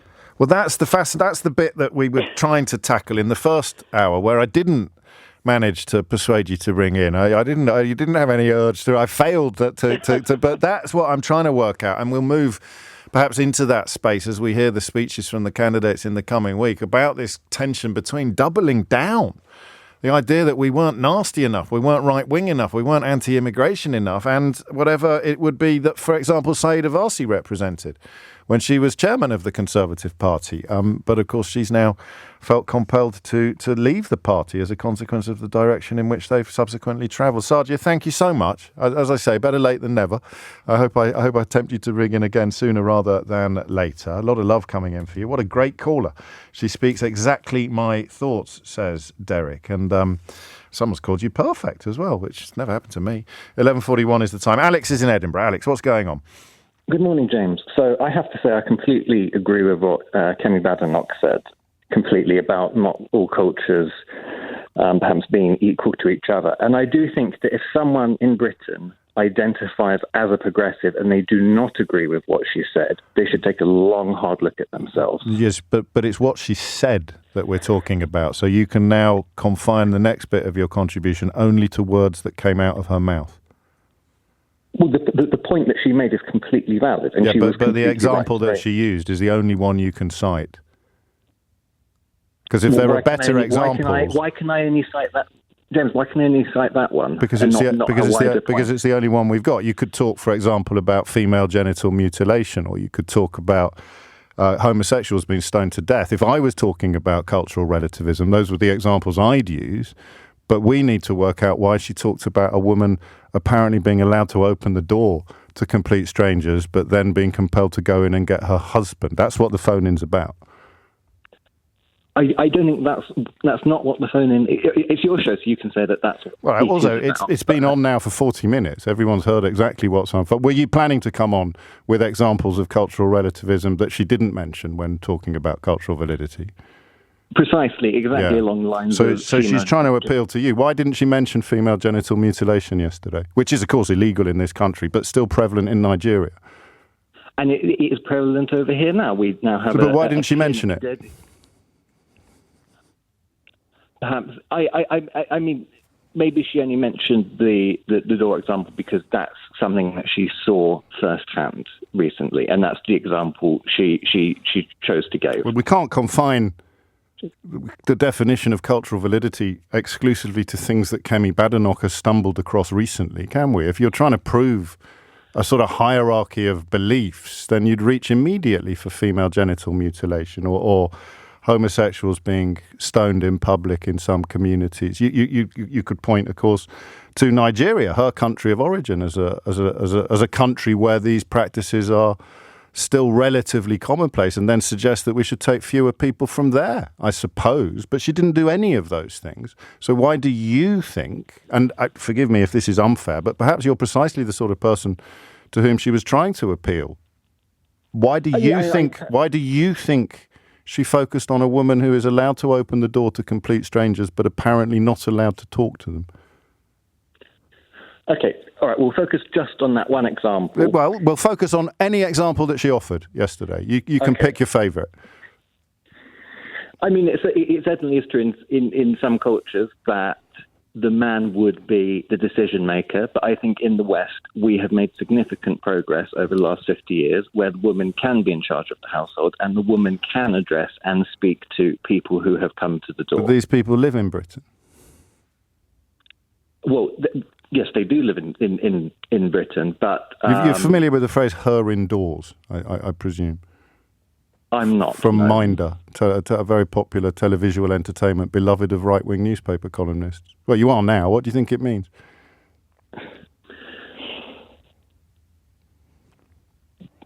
Do you think that in Can't answer a question with a question. Let's just focus on, let's put you out of your misery. Why do you think she didn't mention all the things you thought it would be really clever to ring in and cite as proof of cultural relativism or cultural hierarchy? Well, I'm not her, but perhaps it would have been better. It's an entire phone-in about analysing why she said what she said and what she really meant when she said it. So given that there are so many examples of things that are illegal in this country that you could use to somehow portray British laws or British culture as superior to other cultures, why didn't she mention any of those things? Why did she go in on a woman who apparently has to go and get her husband when Kemi Badenoch knocks on her door? I suppose you'd have to ask her that, wouldn't you? But, yeah. Have a great day. Love to the family. It's 11:46. It's 11:49. Elderly white females who defer to their husband in most scenarios is very common in my experience as a nurse, writes Sally. So what was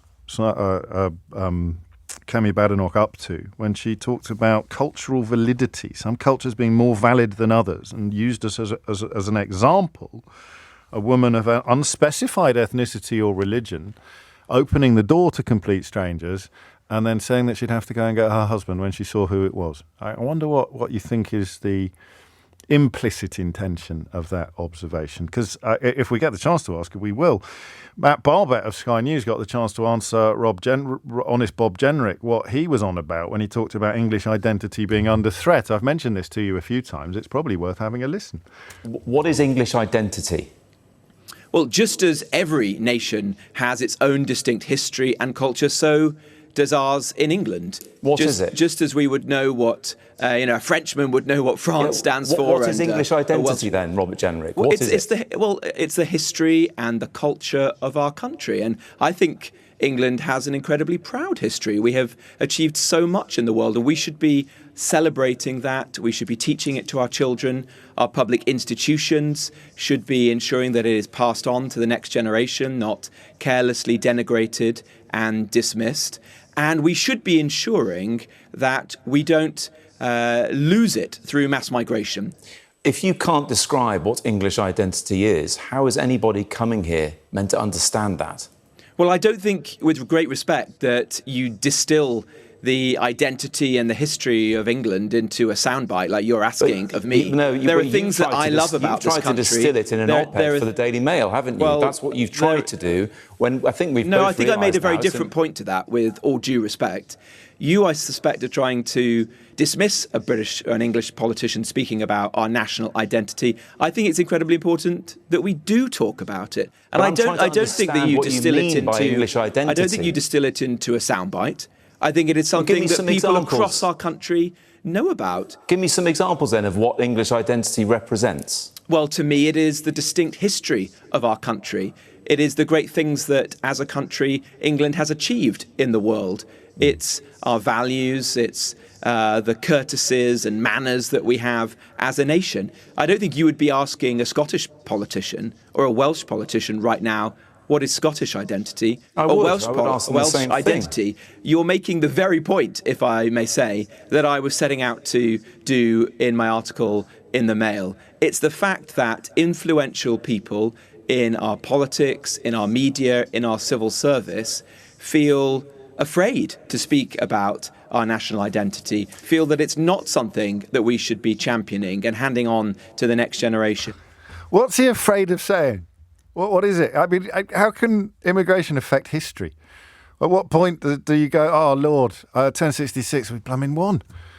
There's so many Muslims here now. We won the Battle of Hastings. What does he mean when he talks about English history is under threat from migration or woke ideology? Does woke ideology mean, oh, no, they've only started telling the bloody truth about the East India Company or the slave trade or where the money came from, with which most of the stately homes were built? He doesn't give a single example of English identity being under threat, despite Matt Barbette there asking him repeatedly to clarify what his words were. So what was he appealing to? And was it the same sense? Was it the same sentiment? Was it the same constituency that Kemi Badenoch was appealing to when she described a woman opening the door, seeing it was Kemi Badenoch, and then saying she'd have to go and get her husband? Which, as I've said a few times, and I'm going to say again because it's not up there with Larry the Cat's joke, but it's pretty funny. I would do the same if I opened my front door and saw Kemi Badenoch there. I too would say, I'm terribly sorry, I'm going to have to go and get my husband. This is nice. When we wanted a new conservatory, James, writes Les, the salesman asked my wife, who he called the good lady, to make him a cup of tea while he discussed the price with the man of the house. He was English, I think. Is this what Kemi Badenoch is talking about? Does he mean Morris dancing? Asks Linda. I don't know, but you'd think if English identity, God damn it, English identity is under threat, you'd think he'd have a few examples up his well-upholstered sleeve, wouldn't you? But apparently not. So what's he really up to? Farah is in Southfields. Farah, what would you like to say? Hi. Hello. I called in when you were talking about Badenoch's comments about, let's face it, about Muslims. No, we still are. Oh, okay. I just went off on a bit of a tangent, but forgive me, I'm back now. Yeah, it's just you sound so jolly, and I'm going to say something that perhaps isn't so jolly. And I just felt like over the weekend when I heard everything, I rolled my eyes. I'm Muslim, I'm Asian. Sorry, it's just a bit hard to talk about. Take your time. So I felt really cross. Yes. And then I just rolled my eyes. And then just listening to it on the tube, especially when she starts saying about cultures, some cultures not being valid. Where have we heard that before? If I was Jewish, everybody would know what I was talking about. It makes me feel unsafe. Yes. Actually makes me feel unsafe. And after the riots and, there was a great feeling of unity and what is she doing? What are they all doing, both of them? And the other thing is about this whole identity politics piece. My kids go to a wonderful school, Wimbledon High, shout out. They did a cultural day last week. Yes. And there's hundreds of girls that go to this school. And it was the most phenomenal thing. You had children, literally, you could probably name every country in the world. There were children dressed up in their traditional outfits. It was just colourful. And you had loads of English children dressed up as well. Predominantly wearing their England shirts, but This is senior school, so they make, all the kids make less of an effort. And you had it's always going to be tracksuit bottoms and a t-shirt.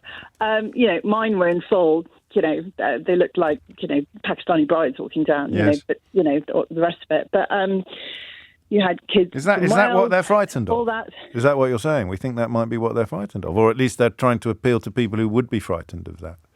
I think they're just appealing to the lowest common denominator. It's lazy politics.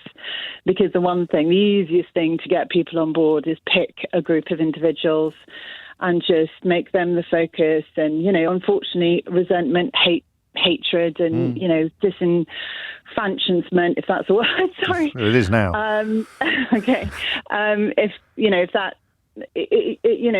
the easiest way to get people together. It's a lot more difficult being an intelligent politician to win hearts and minds and unity. It just seems than it is to ride a tidal wave of exactly. It's much easier to have a load of negative comments, and I think partly I was getting a bit emotional was that the photographs from this wonderful day, yes, celebrating what I see is a rich diversity of cultures contribute towards British identity, and British identity isn't English. Jenrick's talking specifically about English, but he's still unable to provide any examples of it being under threat. Yeah, exactly. He can't because it's not, because people thrive, and I sometimes. It was kind of interesting. Slightly off the top, I took my children. My children are mixed race. Their dad's Irish, and obviously I'm Asian. Yes. So I took my kids to buy these outfits because, bizarrely, I don't have any of them. And we went to Green Street, and they walked out and they looked at me and they just went, "Mum, everyone looks like you." And I said, "Do you know what? Everybody looks half like you. So, fill your boots. Let's go have some fun." And that's why we have things like Cultural Day. Can I read you something funny and see if you can give them any advice? So hang on a minute. Why didn't they get any of their Irish culture on display on Cultural Day? That's next year. All right. What are they going to go as? Don't be careful what you say now. What are they going to go as next year? Oh, they're going to go as Irish dancers, much to their, Well, they'll love you for that. They're going to be 15. They'll they're love going to be you for almost that. 16. They'll love you for that. Anthony says, you've got to respect both. Anthony says, I had no idea what to dress my children as for Cultural Day. I thought perhaps bowler hats, because I remember them being a thing at the Olympic once, or did I dream it? You'd go as a Morris dancer, wouldn't you? Or you'd go as you say, you could wear your England shirt, you could go as all sorts of things. But we don't really have cultural dress because we don't need to cling to our vestigial culture, because we are the homogenous. We are the mass, which is why Jenrick's points about Scotland and Wales were so stupid. So the reason why Scotland or Scottish or Welsh or to a certain extent Irish people need to protect the hallmarks of their history and culture is because of being subsumed by the English, because of being colonised, you could argue, by the English. So that's why these totems become ever more valuable. So the immigrant experience in this country will protect the identifiers of the country of origin, precisely to keep culture alive, while it also thrives in the midst of the culture into which they have moved, which is why you have things like Cultural Days. Oh, Lord above. And that's why anyone who thought the Scottish or the Welsh observation there was pertinent, now knows better. 3 minutes after 12 is the time. I don't know, lots of chatter now, but what would you send your children to a Cultural Day as to highlight their Englishness? I really don't know. Let me just... I'm talking about cultural colonisation, of why Jenrick's completely wrong when he talks about... You'd never ask a Scottish politician about Scottish identity. Identity is something that I think is honed in the crucible of being outnumbered. So in the United Kingdom, the reason why English identity is not as carefully defined and as carefully detailed as perhaps Scottish identity or Welsh identity or Irish identity is because there is no need to. What Jenrick is trying to create is the idea that there is a need to now because there's so many brown people here. But of course, when you ask him what he would do or what he is talking about, he can't answer, as Matt Barbette proved during that interview. But I don't know what you'd go as. What would you go as? Would you go as a gamekeeper? What would you go to Cultural Day as if you were trying to... I'd never thought of that before. And it's kind of relevant to the conversation we're going to have next, which takes us once again into probably my favourite area of conversation about our society. It is political, but it's not party political. I love the conversations that we have together about class. I think class and race as the defining obstacles to proper, integrated, loving society. Class and race, the ease with which divisions are hammered into the population upon race or class grounds is a source of never-ending heartbreak to me. In fact, I wonder whether the class stuff historically does a lot more damage and has now almost been made invisible. You know, the line I used to use all the time in the aftermath of Brexit about cap-doffing and forelock tugging, because even as someone from a relatively privileged background, I'd look at the way people treated someone like Jacob Rees-Mogg simply because of the way that he spoke,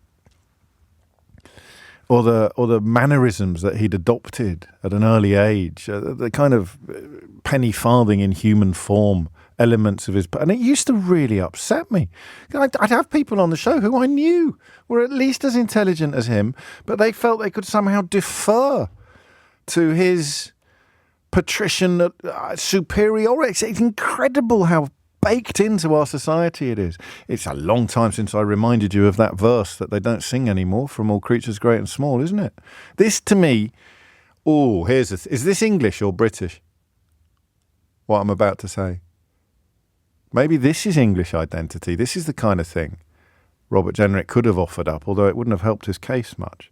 The rich man in his castle, the poor man at his gate. God made them high and lowly and ordered their estate. So there's a little bit more social hierarchy for you, a little different from the one that Kemi Badenoch was trying to allude to. But again, if you're poor, you are worth less in the eyes of God than if you are rich. And right up to the royal family, that is a kind of unspoken belief that defines our society. And it is just one of the reasons why I find our conversations, the conversations we have about class, so educational and so helpful. Listen to this. It is rare to see a working class family at the forefront of any TV show, let alone a period drama. The stories that we tell about working class people are often quite grim, quite depressing, patronising caricatures. And this is a comment made by one of the women responsible for turning the best-selling novels of C.L. Skelton into a new TV drama series. It's producers of All Creatures Great and Small. It's called The Hardacres. Comes from Amy Roberts and Lauren McLaughlin, who wrote Call the Midwife and Our Girl. And they are describing the paucity of content that tells stories about working class people with the complexity and nuance that you routinely get in stories about posh people. And I want to know what that does to a person, to a society. Immediately I find it extraordinary about the interplay between race and class, because immediately I'm reminded of that phrase, you can't be what you can't see, which we normally talk about in the context of race and ethnicity. We normally talk about role models or things to which you can aspire. And gender, of course, is always the third point of this triangle. You know, women need to see women in positions of power in order to believe that they can be women in positions of power. Unless, of course, the woman in a position of power is Kemi Badenoch, in which case her message to other women, if they are suppressed at home, is that we don't want you in this country at all. But generally speaking, those three prongs of social division are best diffused by exposure to what you are. Well, if you're working class, you want to see working class stories on the television, but proper ones. If you are black, you want to see stories of black success. You don't want to see your people who look like you're being portrayed as gangsters all the time or as criminals. If you're a Muslim, you'd love to see a story that doesn't cast you as the terrorist. But I want to talk about working class today, as opposed to any of those other distinctions. I'm just pointing out that the central thrust holds true. We do not tell the stories of working class people very well in this country, or certainly not on screen. 20 years ago, it was a little different. And in fact, you look at...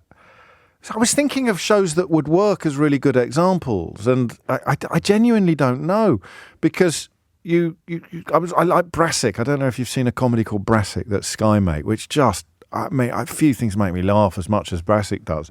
But it's open to the accusation of caricature, criminality. Shameless, obviously, is a working class depiction, but it's hardly a flattering one in many ways. So what do we mean by that, and what difference does it make? So when you are recognizing the reality of what's being described here, the stories that we tell about working class people are often quite grim, quite depressing, patronizing or caricatures. What do we want to see? 0345 6060 973. And what effect? There are three questions always when we have conversations like this. Why does it happen? Why are uplifting, positive depictions of working class people so rare on our screens? And you may challenge that. You may tell me that they're not. But looking at it now, I wonder. 0345 6060 973. So the reason I find this fascinating is because I don't just want to have, we referenced Minder in the last hour. I've got David Jason coming on Full Disclosure soon, which I'm quite excited about. But if you start talking about working class television, you don't just want to say, Minder, Shameless, Brassic, and Only Fools and Horses. You take a series like Downton Abbey, and albeit that it portrays the servant class in similar levels of nuance and complexity as the ruling class, that the context in which it happens is one of absolutely entrenched hierarchy. I don't know about Boys from the Black stuff. I think that's what I want to know. What do we lose, or what perhaps do you lose, by not having more television that is avowedly working class? All right. This is the sound of privilege, I think, because I know it's true. It must be true. So here you go. Here's a really good example. The things I really enjoy the most, some of my cultural moments from my youth. I would mention the film Another Country, starring Rupert Everett. The stuff that really touched me. A film called If, by the director Lindsay Anderson, which is set in a school like mine. And it is widely regarded to be one of the 10 best English films ever made. What are your favourite books? Pride and Prejudice, in which the Bennets are portrayed as the church mice. The Bennets are the poor people in Pride and Prejudice. And that they have a private income, albeit not a very generous one, and the two oldest daughters end up marrying two of the richest men in the country. And they are portrayed as the kind of plucky outsiders clawing their way into society. You don't get much in Jane Austen about the people who are emptying their bedpans or cooking their dinner. When I use the word privilege, I'm always trying to work out where I'd be if I'd gone down a different path in life. So I have got cultural references that I recognise coming out of my ears. If I had grown up on a council estate, what would I look at as the art that describes my life? And the answer is there isn't a lot. And what do you lose as a consequence of that? I could talk about soap operas, which I think are hugely undervalued in this country by a rather snobbish artistic elite. The quality of writing, acting and film making, particularly on Coronation Street over the years, has been absolutely exceptional, and yet very rare. It happens more so now as you make the breakthrough. You can be Saran Jones or I nearly said Raquel Woolstenhume then. I mean Sarah Lancashire. Do you see what I mean? The relationship between class and culture is one that I can't really describe or explore without your help, because I am very, very much of my own class. So what would change if we had more television and more filmmaking telling stories about working class people? What would actually change? Hit the numbers now, you will get through. 0345 6060 973. It's always criminals, or always dealing with deprivation or poverty, domestic abuse or violence, criminality, all of these cliches that seem to me to be much, much more prevalent in dramas or comedies that are about, quotes, working class people, end quotes. You need more representation on television. The question really is why? Why do you need more representation of working class people on television? And what are the consequences of its absence? 0345 6060 973.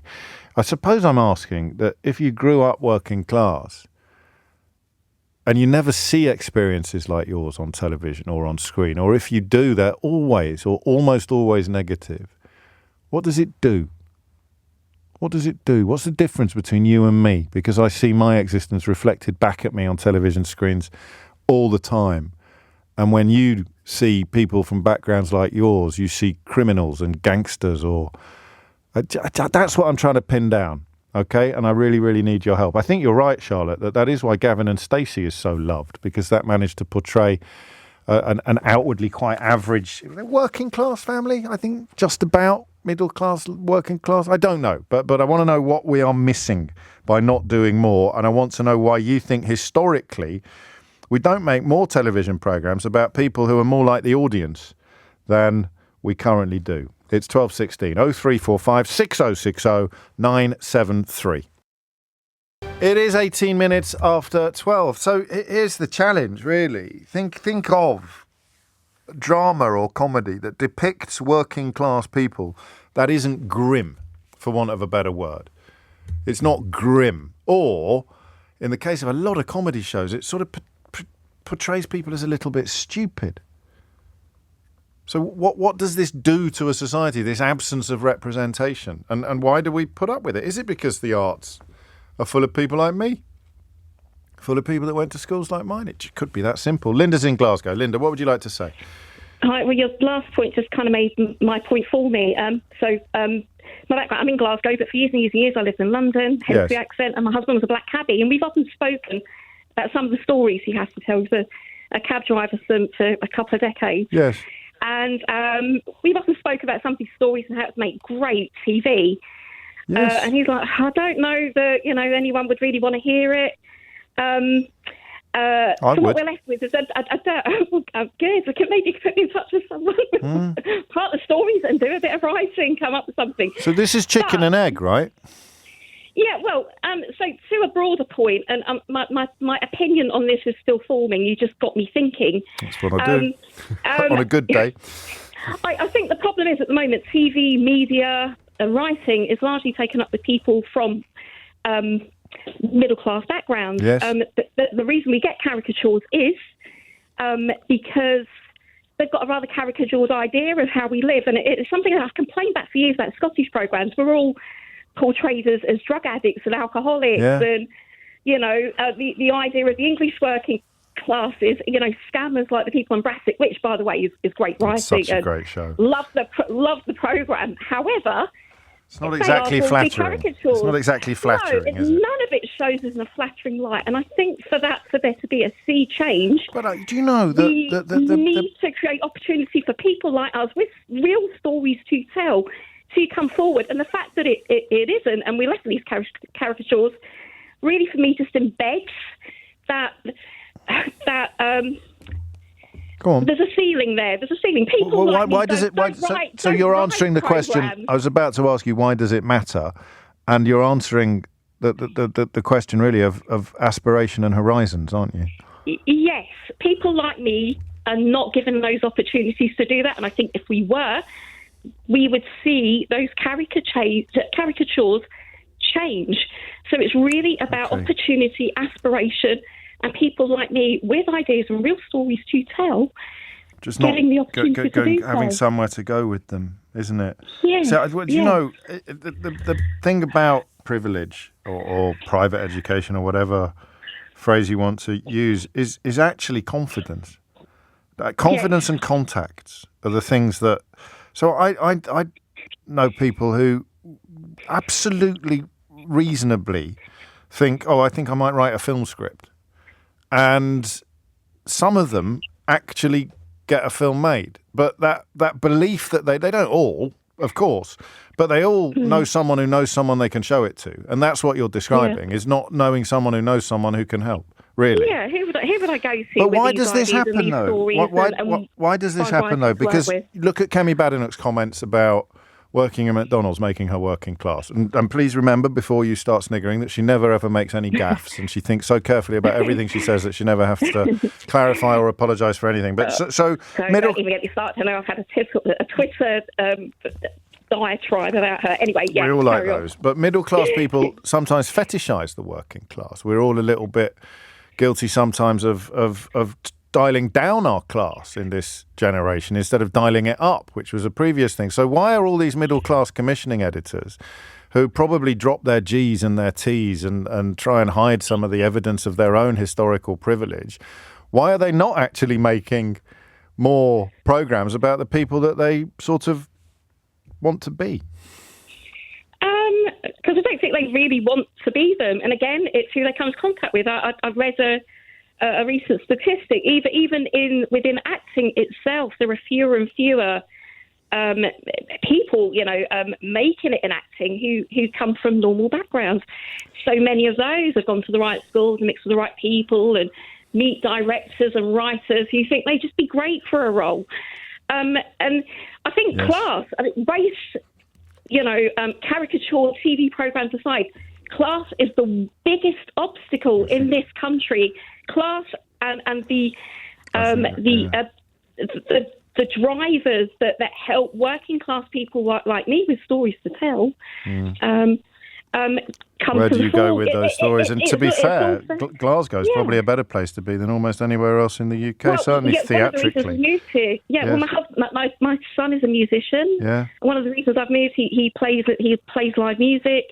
He's so briefly, sorry, I'm not glossing over your pride in your boy. It's lovely to hear. But briefly, what would change long term by the time your boy is your age? If you could turn your television on and you were as likely to see a story about a working class family from Glasgow or Gateshead or Birmingham or Bolton as you were to see yet another sort of 19th century recreation of life in a stately home, what would change by the time your boy was your age? I would like to see less of that and more stories that like my husband. Yeah, but what would change for him? How would his life or the world be different? I think he'd feel more represented, and that anyone will have the ability to tell their story. Yes. I like that. So the stories are equal. They're of equal value. The story of an ordinary person from an ordinary background living an ordinary life is of equal value to the story of someone born with a silver spoon up their nose, or somebody born in the lap of luxury or the lap of privilege. I'd go further. I don't want to put words in anybody else's mouth, but I'd go further about ruling, the right to rule. You look at how Keir Starmer is mocked for describing himself as the son of a toolmaker, and the idea that he's behaved on a way that's morally comparable to Boris Johnson's serial depravity and blatant lying because he accepted some suits from a colleague. They're telling him he's not allowed to rule. They're telling him to get back in his box. And the worst, the most violent offenders in the context of telling people from a working class background to know their place are often other working class people who have somehow been persuaded that the likes of them have no business at top table. An awful lot of the coverage. The Daily Mail's owned by a Viscount, right? A Viscount. Keir Starmer's not allowed to be Prime Minister? Or he's not fit to be Prime Minister? Or because he has taken suits from a colleague, he is somehow immoral? Boris Johnson still getting 22 pages of the Daily Mail. 22 pages over 3 days in which the exercise of blowing smoke up his posterior has been honed to an art form. Boris Johnson's not even proper posh. He put it on. He put it on like his tailcoat when he was at Eton. His parents, like mine, have paid to transfer him from one class to another. But he plays the game. He knows the rules. So he's allowed to be Prime Minister despite riding roughshod over all of the things that keep the working class in their place. Keir Starmer, son of a toolmaker, how dare you? How dare you? I don't know, maybe I'm overthinking it, but if you had a few more stories about people from ordinary backgrounds making their way to power rather than still hanging on this sort of post-Victorian notion that some people are born to rule, the rich man in his castle, the poor man at his gate. God made them high and lowly and ordered their estate. So you get back in your box, you pleb. Elaine's in Richmond. Elaine, what would you like to say? Hi. Hello. So many things that you just said that I'm going pop in my brain now. That's a relief. First of all, I'm an actor and a singer. I'm a performer, and I have to take exception to what the lady previously to me, although a lot of what she said was great. There are opportunities. I'm working class. My daughter's working class. There are many, many more opportunities for people from all sorts of cultural backgrounds than ever before, especially black, mixed race and other cultures, to come into acting in Britain. So to say that it's all... I mean, maybe overall there are, but I think things have gone a bit backwards, actually, since the sort of days of, not least because you can't go to drama school anymore unless you can raise the money privately. So obviously... You can. My daughter went to RADA and we got the maximum... I mean, she'll be paying it back for the rest of her life, but we got the maximum maintenance and loan because of my low income, because of being a jobbing actor. Okay. And in her year, there were only 2 people who came from wealthy backgrounds. So why are all the famous ones people like Benedict Cumberbatch and Eddie Redmayne? Oh, they're not all. Are they Come not? On.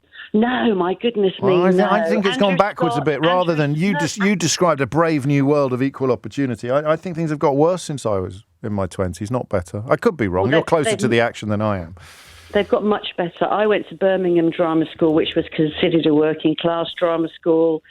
You know, Julie Walters, Toya Wilcox, me, people like that. They were all working class actors. Manchester Drama School's very successful. Lipper in Liverpool. So what difference would it make if, well, first of all, why aren't there more stories on screen about working class people that are not grim or stereotypical or offensive? And secondly, what difference would it make if there were? I think I just said to your producer that I believe that they are in reality TV, James.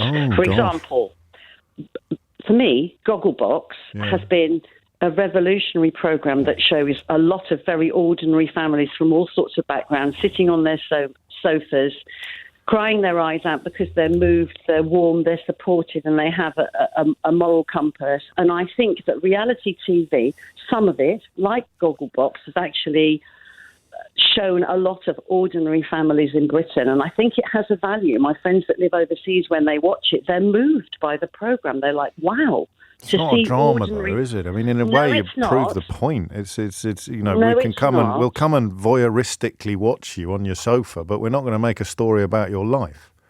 Well, when I was young, there used to be When the Boat Comes In. That was a Geordie programme. That's a long time ago. Oh, no offence, but that is a long time ago. No, it is. Yeah. No, I'm 66. No, it's a long time ago. Yeah. I think working class drama, it isn't only in soaps. This Is England was in the last 10, 15...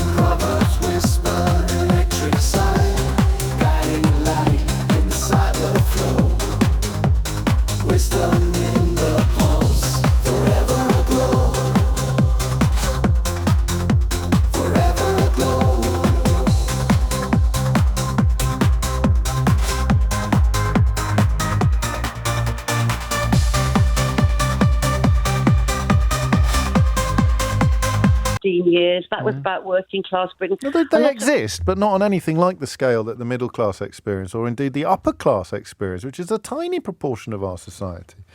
I know. I mean, I'm quite astonished by the success of things like Downton, because I don't believe it to be necessarily quality drama. I believe it to be mundane and repetitive and not as good as Upstairs Downstairs. No, well, Upstairs Downstairs was much more nuanced. And that's, I mean, Downton's a really good example. I think the bloke that wrote it went to my school, just to drive home even further how tiny the kind of receptacles of privilege can be.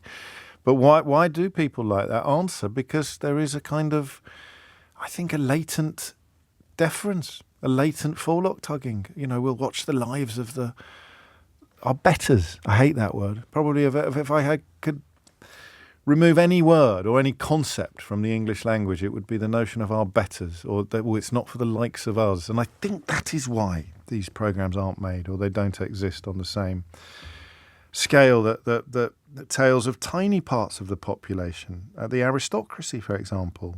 How many stories are there about aristocrats? And how many stories are there about normal people? And then how many normal people are there? And how many aristocrats are there? It's crazy. It's 12:31. Jenny Barsby has your headlines. 12:34 is the time. You're listening to James O'Brien on LBC, where the conversation about the lack of working class representation on television is one that I need your help with, because I can't really tell you what effect it has upon people to not be represented. I'm hugely overrepresented. I'm so well represented that the bloke who wrote Downton Abbey went to my school. I think I should probably check that actually before I say it again. Rupert Everett went to my school. Hoping to get him on full disclosure soon. If you know him, have a word, will you? What's it like not to be represented? Who knows? How do you know what it's like not to be represented? It's like asking somebody what moon rock tastes like. What does moon rock taste? I don't know. I've never had any moon rock. What is it like not to be represented? There it is. It's taken me a while to get there, but that's exactly where I wanted to be at 12 o'clock today. How do you explain to someone represented, and it is people who are represented in culture, who make all of the decisions about commissioning, almost all, what it's like to be unrepresented, or why it is important to be represented? Michael describes them as middle-class white dudes. There's a lot of that around. Representation is very important, and then it ends up being patronising. Real representation. So that's why you reach for Coronation Street. To a lesser extent, EastEnders, but only a lesser extent because it has more sensational storylines, historically, than Coronation Street. I'm probably not qualified to make that comparison in recent years, but I certainly used to be. Why does representation matter? That I can work out, because you can't see what you can't be, or rather you can't be what you can't see. But how does it feel if you're unrepresented? How do you even know what it feels like? Because you don't know what being represented feels like. Oh boy. Hit the numbers now, you will get through. Desiree is in Hornchurch. Desiree, what would you like to say? Hello. Hello. I would basically like to say that I'm a black woman and I have a son who is 4 years old. Right. He's in primary school. And I think being an adult now and looking back at how I was not represented, and still my son years later is not represented on TV. And, you know, when you watch children's programs and things like that as well, when I was younger, I reached for more American channels. So there was things called One-on-One, Moesha. They were all American. There wasn't a lot of programs here in the UK, British programs, that represented myself, someone who's black, brown. Even the programs, you wouldn't see someone that had a character that had a hijab on, things like that. And even now, you look, and I go onto Netflix or CBeebies, the only one on CBeebies that you have at the moment is Jojo and Gran Gran, which is absolutely amazing. But then I'm still reaching for Netflix, where it's those, you know, programs and series that are, you know, abroad in America. And it shouldn't be that. I think that in every single way possible that a child looks, they should feel represented. Same thing, you know, when they go into a toy store or they go into a supermarket. I actually own a toy brand which is for children. And the reason why I created that was because there was no representation when I was pregnant with my son. I was given flashcards and it basically had all white characters. So, yes, we live in a country where it's predominantly white, but it's not just white people. So it's like every era we look at, even if it's like billboards, there should be somewhere that people can say, that looks like me, or that looks like my niece, or that looks like someone I know. You know? I think for people like me, it's so much easier to understand it with ethnicity because you can see it.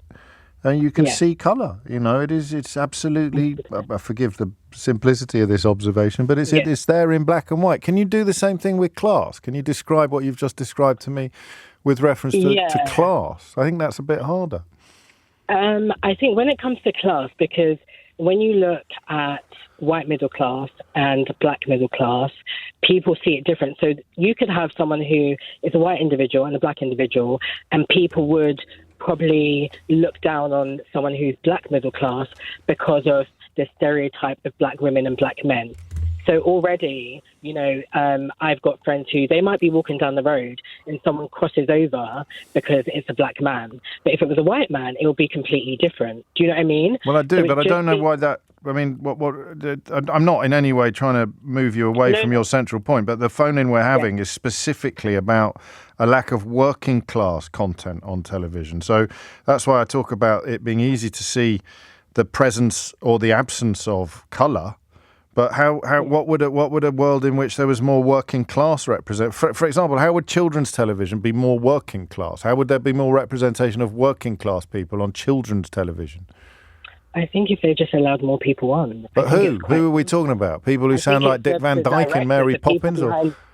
No, I think it's people behind the scenes, because a lot of these programs on TV have been there for decades, and I think things need to be, changed up. Where you've got Anton Deck. I mean, I don't want to be lazy, but I mean, who I can't think. I mean, in middle, white individuals. Yeah, no, I know, but I'm focusing on class because that's what the entire phone-in is about. Okay, so if we use an example, you've got Rochelle Humes and Marvin Humes. Yeah. That's a perfect example. They've recently, I don't know how long it's been, but I think they're on this kind of music TV show or something. And if we sit down and try and name 5, let's say TV shows, you can't actually, a majority of them are white. How does that change? It's the people behind the scenes. Because those are the people who are choosing the right people that need to be on TV. And you can't say that there isn't one black, mixed race or person who's Asian that is not right. It's because they know this is what the UK... I'm not disputing anything you're saying. I'm just not hearing much about class, about the working class experience on television and the way in which it would affect people. I guess it's helpful. You imagine what it would be like if you're white working class. It's easy to see black people on television. So that is probably, for me, it's helpful. Okay, you don't know what it's like not to be able to see any white working class people on television. Well, imagine being black and not seeing any black people on television. And quite a few people, and I'm sure you wouldn't disagree, Desiree, pointing out that in many ways the ethnicity representation seems to be getting better with every passing year. But again, it's easy to say. You've got to feel it, to live it. It's a different proposition entirely. So look, what does representation of more black people on television look like? Easy. More black people on television. Ideally not playing gangsters or criminals or roles that are stereotyping or cliched. What does more working class people on television look like? What does more working class stories on television look like? In many ways, you draw this comparison and it makes the question more acute.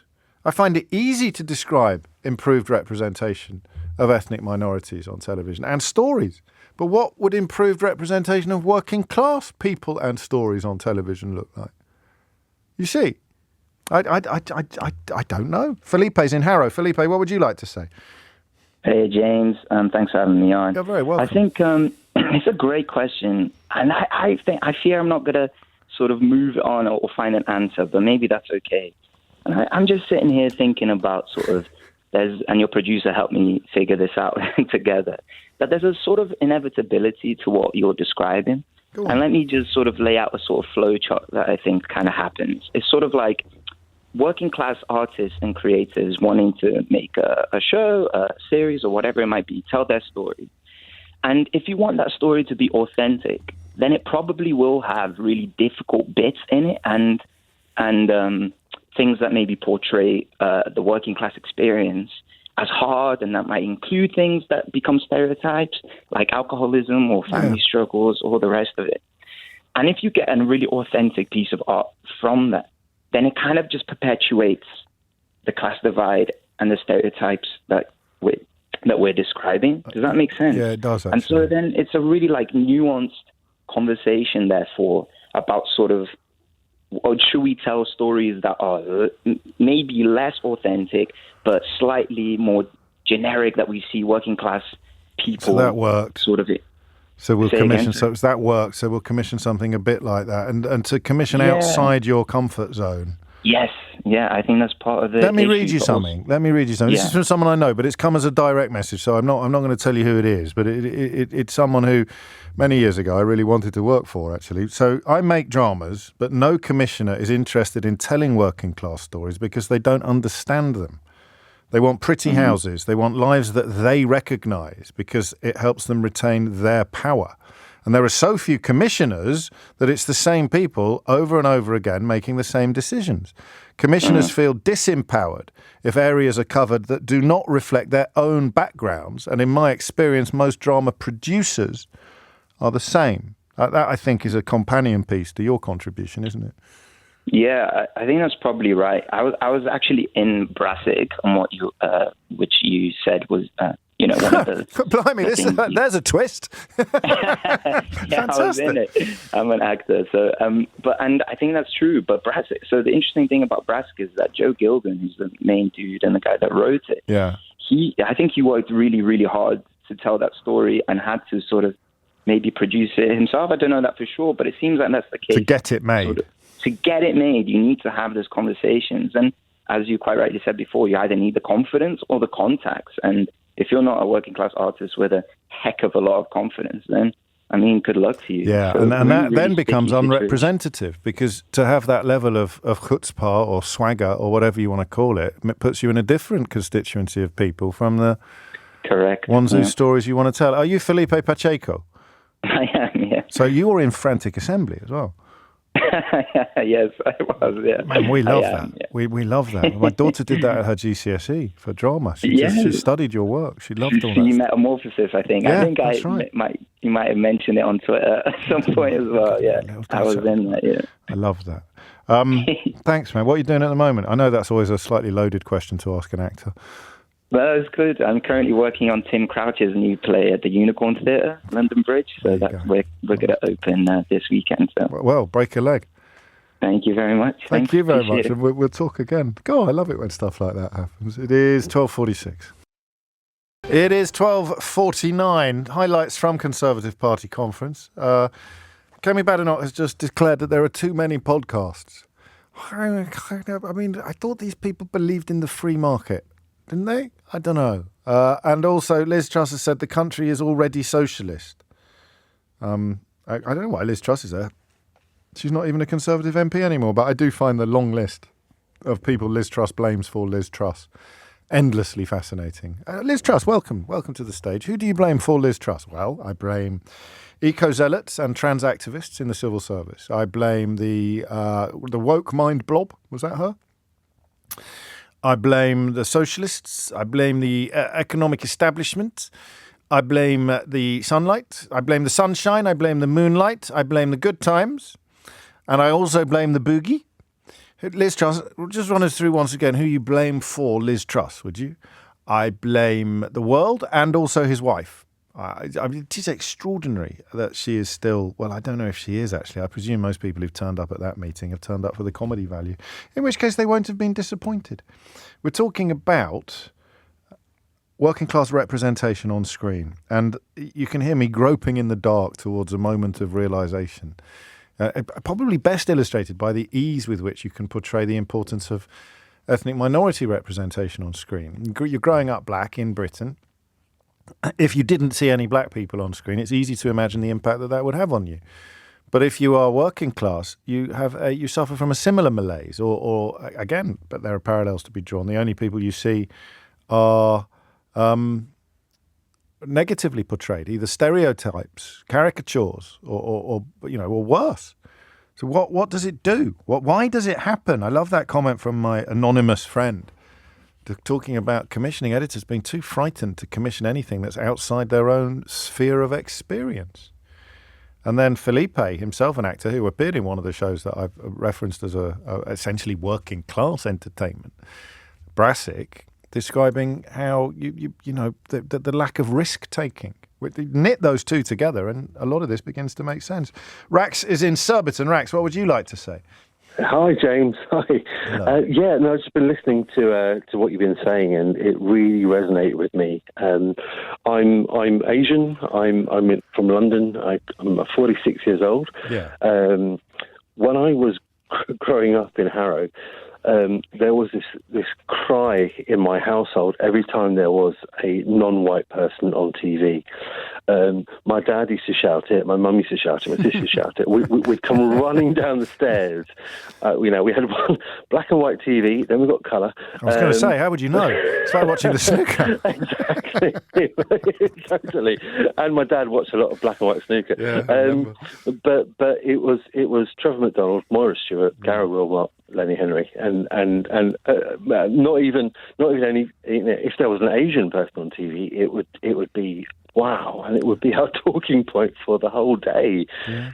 It felt so good. It really just like wow. And it depends. If it was a brown person on Crime Watch, it wasn't so great. That doesn't really count. Well, I suppose it's a reconstruction, so it would have been an actor at least, wouldn't it? Yeah, or even a documentary or something, and it meant a lot. I grew up in a borough in London where a lot of my friends were from all backgrounds, but all we saw was one particular background. It was white, middle class.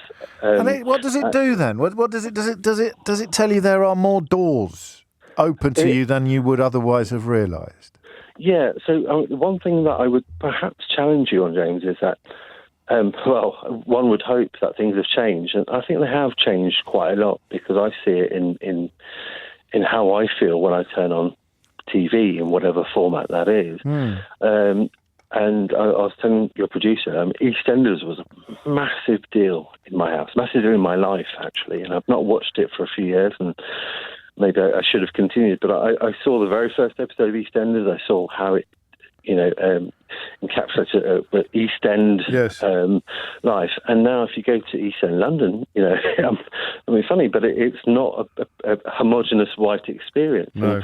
Throughout the years, EastEnders represented people like me. It's class as well. What would the class equivalent be? Because you sound quite middle class. I don't know if that's how you see yourself.